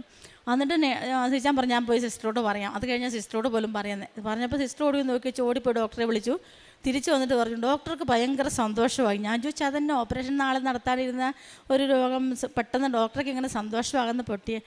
അത് പറഞ്ഞു, അത് ഇച്ചിരി റിസ്ക്കുള്ള കേസായിരുന്നു, അവർക്ക് ചെയ്യാൻ അത്രയ്ക്ക് ബുദ്ധിമുട്ടായിരുന്നു. ഇതെങ്ങനെയും ഇത് പൊട്ടിപ്പോയാൽ മതി, അല്ലെ ചുങ്ങി പോണേന്ന് പറഞ്ഞിട്ടാണ് ഡോക്ടർ പോയത്. അത് ഓപ്പറേഷൻ ചെയ്യാനായിട്ട് അത്രയ്ക്ക് ബുദ്ധിമുട്ടായിരുന്നു. അവരെ കൊണ്ട് പറ്റില്ല എന്ന് അവർക്കറിയാമായിട്ടും അതങ്ങനെ തന്നെ കൊണ്ടുപോകുമായിരുന്നു. ഈ വേദനയൊന്നും അവർ കണ്ടില്ല. അല്ലെങ്കിൽ പിന്നെ വേറൊരു ആശുപത്രിയിലേക്ക് അവർ റെഫർ ചെയ്യാനായിട്ട് നോക്കിയില്ല. തിരിച്ച് രാവിലെ ഡോക്ടർ വന്നിട്ട് പറഞ്ഞു, ഭയങ്കര ദൈവാനുഗ്രഹമുണ്ട് കേട്ടോ, അല്ലാതെ ഇങ്ങനൊരു സംഭവം ഇന്നലെ ഞങ്ങൾ നോക്കുമ്പോൾ കല്ലിച്ച് കിടന്നു, അത് ഇത്ര പെട്ടെന്ന് ഇങ്ങനെ സംഭവിക്കാൻ യാതൊരു സാധ്യതയില്ല, ഭയങ്കര ദൈവാനുഗ്രഹമുണ്ട് കേട്ടോ. അതുകൊണ്ടാണ് ഇപ്പം ഞാൻ പറയാം, എൻ്റെ കൂടെ നിൽക്കാൻ ആരുമില്ല എനിക്ക്. അപ്പോൾ അല്ലെങ്കിൽ ഓപ്പറേഷൻ കഴിഞ്ഞാൽ ഡോക്ടർ പറഞ്ഞു, ഓപ്പറേഷൻ കഴിഞ്ഞ് 2 മാസമെങ്കിലും ഇത് ഓപ്പറേഷൻ ചെയ്താൽ കിടക്കേണ്ട വരുമായിരുന്നു. 18 ദിവസമെങ്കിലും അന്ന് ട്യൂബിട്ട് അതിനകത്ത് അതിൻ്റെ പസും ബ്ലഡും എടുക്കാനായിട്ട് ട്യൂബിട്ടുണ്ട് വന്നേനെ. 2 മാസമെങ്കിലും കിടക്കേണ്ട വരുമായിരുന്നു. അങ്ങനെ പറഞ്ഞ ഒരു രോഗത്തെ 1 സെക്കൻഡ് കൊണ്ട് കറക്റ്റ് മാതാവ് പ്രത്യക്ഷപ്പെട്ട ആ സമയം, മാതാവാണ് എന്നെ തൊട്ടതെന്ന് അറിയിക്കാൻ ആ കറക്റ്റ് സമയത്ത് തന്നെ എന്നെ തൊട്ടു. അന്ന് മുതൽ ഈ നിമിഷം വരെ എനിക്ക് പിന്നെ വേദന ഉണ്ടായിട്ടില്ല. അത് എന്തെങ്കിലും ഒരു സ്വിച്ചാണെങ്കിലും പൊട്ടുമ്പോൾ നമുക്കറിയാം, പൊട്ടിയാൽ എത്ര ദിവസം കഴിഞ്ഞാണ്. ആ സെക്കൻഡ് മുതൽ ഇതുവരെ എനിക്ക് വേദനയൊന്നും ഉണ്ടായിട്ടില്ല. പിറ്റേ ദിവസം ഞാൻ എല്ലാ ടെസ്റ്റുകൾക്കും ഒഴിച്ചു. അപ്പോൾ CRP 6 നിൽക്കേണ്ടടുത്ത് 76ആണ്. ഏത് സമയം അറ്റാക്ക് ഉണ്ടാകാൻ പോലും സാധ്യതയുണ്ട് CRP കൂടിയാലെന്ന് ഡോക്ടർ പറഞ്ഞായിരുന്നു. അതുപോലെ തന്നെ പസ് ടെസ്റ്റ് ചെയ്തപ്പോൾ കൾച്ചർ ചെയ്ത് യാതൊരു കംപ്ലൈൻറ്റും ഇല്ല. ഒരു വൈറസും അതിനകത്ത് ബാക്ടീരിയ വൈറസ് ഒന്നുമില്ല, ക്ലീനാണ്, അത് കുഴപ്പമില്ല. ടോട്ടൽ കൗണ്ട് 1,30,000 ആയിരുന്നു. 30 അല്ല 40 കൂടുതലാകാൻ പാടില്ല. പക്ഷേ ഈ എല്ലാ ടെസ്റ്റുകളും 2 ദിവസം കൊണ്ട് നോർമലാക്കി ഒരു കുഴപ്പമില്ലെന്ന് എന്നെ ബോധ്യപ്പെടുത്തി മാതാവ് തന്നു ആ സാക്ഷ്യം പറയാൻ എന്നെ. അപ്പം ഞാൻ പറഞ്ഞു ഞായറാഴ്ച ഞാൻ വന്ന് സാക്ഷ്യം പറയും. ഈ ഒരു രാത്രി നിനക്ക് ഞാൻ തരുവാ, ഞായറാഴ്ച എന്ത് വന്നാലും ഞാൻ അവിടെ വന്ന് സാക്ഷ്യം പറയും. എന്നെ ബെഡേലാണെങ്കിൽ പോലും ഞാൻ അവിടെ വന്ന് സാക്ഷ്യം പറഞ്ഞിരിക്കും എന്ന് പറഞ്ഞിട്ടാണ് ഞാൻ കിടന്നത്. അതുപോലെ തന്നെ എനിക്ക് ഒരു കുഴപ്പമില്ലാതെ ഓട്ടോറിക്ഷയിലാണ്. സാധാരണ ഞങ്ങൾ കാറിന് വരാറുള്ളത്, അല്ല ബസ്സിനാണ് വരാമെന്ന്. ഇന്ന് ഓട്ടോറിക്ഷയിലാണ് അവിടെ നിന്ന് ഇവിടം വരെ, കട്ടപ്പനയിൽ നിന്ന് ഇവിടം വരെ ഓട്ടോറിക്ഷയിലാണ് വന്നത്. ഒരു പ്രശ്നം എനിക്കുണ്ടായിട്ടില്ല. പൂർണ്ണമായിട്ടും മാതാവ് തന്ന അനുഗ്രഹം തന്ന് എന്നെ രക്ഷിച്ചു. എൻ്റെ കുഞ്ഞ് സാക്ഷ്യം 10,000-ങ്ങളെ തമ്പുരാനിലേക്ക് അടുപ്പിക്കുവാനും അമ്മയുടെ സാക്ഷിയാക്കി തീർക്കുവാനും രോഗസൗഖ്യത്തിനായിട്ടും എല്ലാ കാര്യങ്ങളുടെയും എല്ലാ തീരുമാനമാക്കാൻ തക്കവണ്ണം ഉയർത്തണമെന്ന് പ്രാർത്ഥിച്ചുകൊണ്ട് അടുത്ത വലിയൊരു സാക്ഷ്യമായിട്ട് ഞാൻ നിങ്ങളുടെ മുമ്പിലേക്ക് വീണ്ടും വരും. ഈശോയ്ക്കും അമ്മ മാതാവിനും കൂടാനുകൂടി നന്ദി സമർപ്പിച്ചു. ആദ്യമായിട്ട് മാതാവിനും തിരുകുമാരനും നന്ദി അർപ്പിക്കുകയാണ്. ഇങ്ങനൊരു ദിവസം മാതാവിൻ്റെ സന്നിധിയിലായിരുന്നുകൊണ്ട് ഒരു വലിയ സാക്ഷ്യം പറയുവാൻ ഞങ്ങളുടെ കുടുംബത്തെ ഒരുക്കിയ വലിയ കൃപകളെ ഓർമ്മിക്കുകയാണ്. എൻ്റെ പേര് രഞ്ജിത്ത്. ഞാൻ തിരുവനന്തപുരം നെയ്യാറ്റിൻകരയിൽ പട്ടിയക്കാല ഫാത്തിമാതാ ദേവാലയത്തിൽ നിന്നാണ് വരുന്നത്. എൻ്റെ ഭാര്യ നിഷ. ഞങ്ങൾക്ക് 2 മക്കളാണ്, ജോവിൻ, ജോഹൻ. ഞങ്ങളിവിടെ ആദ്യമായിട്ട് വരുന്നത് 2022 നവംബർ മാസം 24-ാം തീയതി ഞങ്ങളുടെ പട്ടിയക്കാല ഇടവകയിൽ നിന്ന് കൃപാസനത്തിലേക്ക് ഇങ്ങനെ കുറച്ച് പേര് ടീമായിട്ട് വരുന്നുണ്ടെന്നിങ്ങനെ ഞങ്ങളുടെ കൂടെ വരുന്ന ഒരു ചേച്ചി പറഞ്ഞു. അപ്പോൾ ഞങ്ങളിങ്ങനെ പള്ളികളിലോട്ട് പോകും, വേളാങ്കണ്ണി, ഇടത്തുവ, അങ്ങനെ പള്ളികളിൽ തീർത്ഥാടനത്തിന് ഞങ്ങളുടെ പള്ളികളിൽ നിന്ന് പോകുന്ന എല്ലാ തീർത്ഥാടനത്തിനും പങ്കുചേരാറുണ്ട്. അപ്പോൾ ഞങ്ങളോട് പറഞ്ഞു വളരെ ഒരു അനുഗ്രഹമുള്ള പള്ളിയാണ്, കൃപാസനം മാതാവിൻ്റെ അടുത്ത് വന്ന് പ്രാർത്ഥിച്ചാൽ നമ്മുടെ ജീവിതത്തിൽ ഒരുപാട് അനുഗ്രഹങ്ങൾ നടക്കും. അങ്ങനെ ചേച്ചി ഞങ്ങളോട് പറഞ്ഞു. അപ്പോൾ വൈഫ് എന്നോട് പറഞ്ഞു ഞാനും ഇത് കേട്ടിട്ടുണ്ട്, നമ്മളിതുവരെ പോയിട്ടില്ല, നമുക്കൊന്ന് പോകാമോ എന്ന് കേട്ടു. അപ്പോൾ ഞാൻ പറഞ്ഞു നമുക്ക് പ്രത്യേകിച്ചൊരാവശ്യം ഇപ്പം നിലവിൽ ഇല്ല. ജീവിതത്തിൽ സ്വന്തമായിട്ടൊരു ചെറിയ വീടുണ്ട്, വിവാഹത്തിന് മുമ്പ് തന്നെ ചെറിയ വീടുണ്ട്, കുടുംബമായിട്ട് നല്ല ഐക്യത്തിൽ പോകുന്നു, വേറെ വീട്ടിൽ പ്രശ്നങ്ങളൊന്നുമില്ല, ഒരു മകനുണ്ട്. അപ്പോൾ അങ്ങനെ വേറെ പ്രത്യേകിച്ച് യാതൊരു ആവശ്യങ്ങളുമില്ല. അപ്പോൾ ഞാൻ കേട്ട് നമുക്ക് പോകണോ എന്ന് ചോദിച്ചു. അപ്പോൾ എന്നോട് പറഞ്ഞു നമ്മൾ എല്ലാ പള്ളികളിലും പോകുമ്പോൾ തന്നെ ഇടത്തേൽ പോകുന്ന പോലെ നമുക്ക് വെറുതെ പോയി വരാം എന്ന് പറഞ്ഞു. അങ്ങനെ നവംബർ 24-ാം തീയതി 2022 ഞങ്ങൾ ആദ്യമായിട്ട് അമ്മയുടെ സന്നിധിയിൽ വന്നു. അപ്പോൾ വന്ന സമയത്ത് വരുന്നതിന് മുമ്പ് എനിക്കൊരു ചെറിയ ആവശ്യം എന്ന് പറയുന്നത്, ഞങ്ങൾ ഇച്ചിരി ഉള്ളിലോട്ടാണ് താമസിക്കുന്നത് വീട്. അപ്പോൾ ഞങ്ങൾക്ക് കുറച്ച് മെയിൻ റോഡിലോട്ട് ഒരു 5 സെൻറ്റ് വസ്തു വാങ്ങണം, ഒരു വീട് വയ്ക്കണമെന്നൊരാഗ്രഹമുണ്ട്. അപ്പോൾ ഇവിടെ വന്ന് ഇവിടെ ഈ സൈഡിൽ ഞാൻ എപ്പോൾ വന്നാലും ഇവിടെ ആയിരിക്കുക. ഞാൻ അവിടെ വന്നിരുന്നു, കുറച്ച് നേരം ഒരു 10 മിനിറ്റ് പ്രാർത്ഥിച്ചു, പിന്നെ പുറത്തോട്ടിറങ്ങി, പിന്നെ അതുവഴി ഇങ്ങനെ കറങ്ങിക്കൊണ്ടങ്ങ് നടന്നു. അപ്പോൾ വൈഫ് കുറച്ച് നേരമൊക്കെ ഇവിടെ ഇരുന്നു. വലിയൊരു അനുഗ്രഹം എന്ന് പറയട്ടെ, ഞാൻ തിരിച്ച് വീട്ടിൽ പോയി. ആ ഞായറാഴ്ച പള്ളിയിൽ പോയി. വ്യാഴാഴ്ച ദിവസമാണെന്ന് തോന്നുന്നു ഞാൻ വരുന്നത്. വെള്ളി, ശനി, ഞായറാഴ്ച പള്ളിയിൽ പോയിട്ട് ഞങ്ങൾ തിരിച്ച് വരുന്ന വഴിക്ക് മെയിൻ റോഡിൽ ഒരു 5 സെൻറ്റ് വസ്തു വിൽക്കാനായിട്ട് അങ്ങനെ അവർ ഒട്ടിക്കുകയാണ്. വസ്തു വിൽപ്പനയ്ക്കെന്ന് പറഞ്ഞാൽ 6 സെൻറ്റ് വസ്തു വിൽപ്പനയ്ക്ക്. അപ്പോൾ ഞാനത് അവിടെ നിന്നു സംസാരിച്ചു പുള്ളിയോടെ. അപ്പോൾ പുള്ളി പറഞ്ഞു നമുക്ക് നോക്കാം എന്ന് പറഞ്ഞു. വൈകുന്നേരം പുള്ളിയുടെ വീട്ടിലേക്ക് പോകുന്നു. അന്ന് ആ നിമിഷം ഞാൻ പറഞ്ഞ വിലയ്ക്ക് പുള്ളി എനിക്ക് ആ വസ്തു തരികയാണ്. ഭയങ്കര ഒരു അനുഗ്രഹമായിരുന്നു. ഏകദേശം 25 ദിവസം കൊണ്ട് സ്വന്തമായിട്ട് മെയിൻ റോഡിൻ്റെ ഒരു സൈഡിൽ ഒരു 5 സെൻറ്റ് വസ്തു മാതാവ് എനിക്ക് തന്നു. അതോടുകൂടി എനിക്ക് ഭയങ്കര വിശ്വാസമായി. മാതാവ് ഞാനിവിടെ വന്ന് ഉടമ്പടിയോ ഒന്നും എടുത്തിട്ടില്ല, വെറുതെ വന്നു, ഒന്ന് പ്രാർത്ഥിച്ചു, ഇങ്ങനെ 5 സെൻറ്റ് വസ്തു വാങ്ങണം എന്നുള്ളൊരു പ്രാർത്ഥന മാത്രമേ ഉണ്ടായിരുന്നു, വേറെ ഒന്നും ഇല്ല മനസ്സിൽ. അപ്പോൾ മാതാവ് അതെനിക്ക് അടുത്തിവിടെ വരുന്നതിന് മുമ്പേ എന്നെ സാധിച്ചു തന്നു. അപ്പോൾ ഞാൻ വൈഫിനോട് പറഞ്ഞു അപ്പോൾ ഇനി നമുക്ക് എന്തായാലും അവിടെ പോകണം എന്ന് പറഞ്ഞു. അങ്ങനെ തുടങ്ങിയ യാത്ര ഈ 2026 ജനുവരി മാസം ഈ 17-ാം തീയതി വരെ ഒരു മാസം പോലും മുടങ്ങാതെ അമ്മയുടെ സന്നിധിയിൽ ഞാൻ വന്നുകൊണ്ടിരിക്കുകയാണ്. വൈഫിന് ചിലപ്പോൾ വരാൻ പറ്റാത്ത അവസ്ഥകൾ കാണും, എന്നാലും ഞാൻ ഇതുവരെ ഒരു മാസം പോലും മുടങ്ങാതെ അമ്മയുടെ സന്നിധിയിൽ വന്നു. അപ്പോൾ അതിന് ശേഷം രണ്ടാമത്തെ മാസമായി, 3-ാമത്തെ മാസം ഇങ്ങനെ പൊയ്ക്കൊണ്ടിരിക്കുന്നു. അപ്പം ഞാൻ വൈഫിൻ്റെ കൂടെ കേട്ടു നീ ഉടമ്പടി എടുക്കുന്നെന്ന് കേട്ടു. അപ്പോൾ എന്നോട് പറഞ്ഞു എനിക്ക് ഉടമ്പടി എടുക്കാനായിട്ട് തോന്നുന്നില്ല എന്ന് പറഞ്ഞു. ഞാൻ പറഞ്ഞു ശരി, കുഴപ്പമില്ല, ഞങ്ങൾ എന്നും വീട്ടിൽ പ്രാർത്ഥിക്കും. എല്ലാ ദിവസവും വൈകുന്നേരം വീട്ടിൽ പ്രാർത്ഥനയുണ്ട്, പ്രാർത്ഥന മുടങ്ങാറില്ല. ഞങ്ങളുടെ വിവാഹം കഴിഞ്ഞതിൻ്റെ അന്ന് മുതൽ എല്ലാ ദിവസവും വീട്ടിലൊരു മെഴുകുതിരി കത്തിച്ച് യേശുനാഥനോടും കൃപാസനമ്മ ഇല്ല, അപ്പോൾ മാതാവിനോടും ഒക്കെ പ്രാർത്ഥിക്കും. അത് കഴിഞ്ഞ് ഇവിടെ വന്നതിന് ശേഷം കൃപാസനമ്മയുടെ ഒരു ഫോട്ടോ ഇവിടെ വെച്ച് എല്ലാ ദിവസവും പ്രാർത്ഥിക്കും, മുടങ്ങാതെ പ്രാർത്ഥിക്കും. ബൈബിൾ വായനയൊന്നുമില്ല, പ്രാർത്ഥിക്കും. അത് കഴിഞ്ഞ് ഇവിടെ വന്നതിന് ശേഷമാണ് ബൈബിൾ വായനയെ ഈ നമ്മുടെ യൂട്യൂബിൽ കണ്ട് ബൈബിൾ വായനയുടെ ഒരു പ്രാധാന്യം മനസ്സിലായി. അങ്ങനെ ബൈബിൾ വായന കൂടെ ഞങ്ങൾ അതിൽ ആഡ് ചെയ്തു. അങ്ങനെ ഞങ്ങളുടെ ജീവിതത്തിൽ എല്ലാ ദിവസവും പ്രാർത്ഥനയും ബൈബിൾ വായനയായി. അപ്പോൾ നമ്മുടെ ഈ ഗ്രൂപ്പിൽ പ്രേക്ഷിത പ്രവർത്തനങ്ങളെന്ന് പറഞ്ഞൊരു നമ്മുടെ ഒരു ഗ്രൂപ്പായി. ഇതൊരു കൃപാസനം ഗ്രൂപ്പ് എന്ന് പറഞ്ഞ് രൂപീകരിച്ച് അതിലൊരു 134 മെമ്പേഴ്സ് അടക്കം ഉണ്ട്. അപ്പോൾ അവരുമായിട്ട് ചേർന്ന് പ്രേക്ഷിത പ്രവർത്തനങ്ങളങ്ങ് തുടങ്ങി. അനാഥാലയങ്ങളിലേക്ക് പോവുക, ഞങ്ങളുടെ ഗ്രൂപ്പിൽ തന്നെ സുഖമില്ലാതെ ഇരിക്കുന്നവർക്ക് വേണ്ടി പ്രാർത്ഥിക്കുക, ഇങ്ങനെയുള്ള പ്രേക്ഷിത പ്രവർത്തനങ്ങളൊക്കെ അങ്ങ് തുടങ്ങി. ആ സമയത്ത് തന്നെ അങ്ങ് സ്റ്റാർട്ട് ചെയ്തു.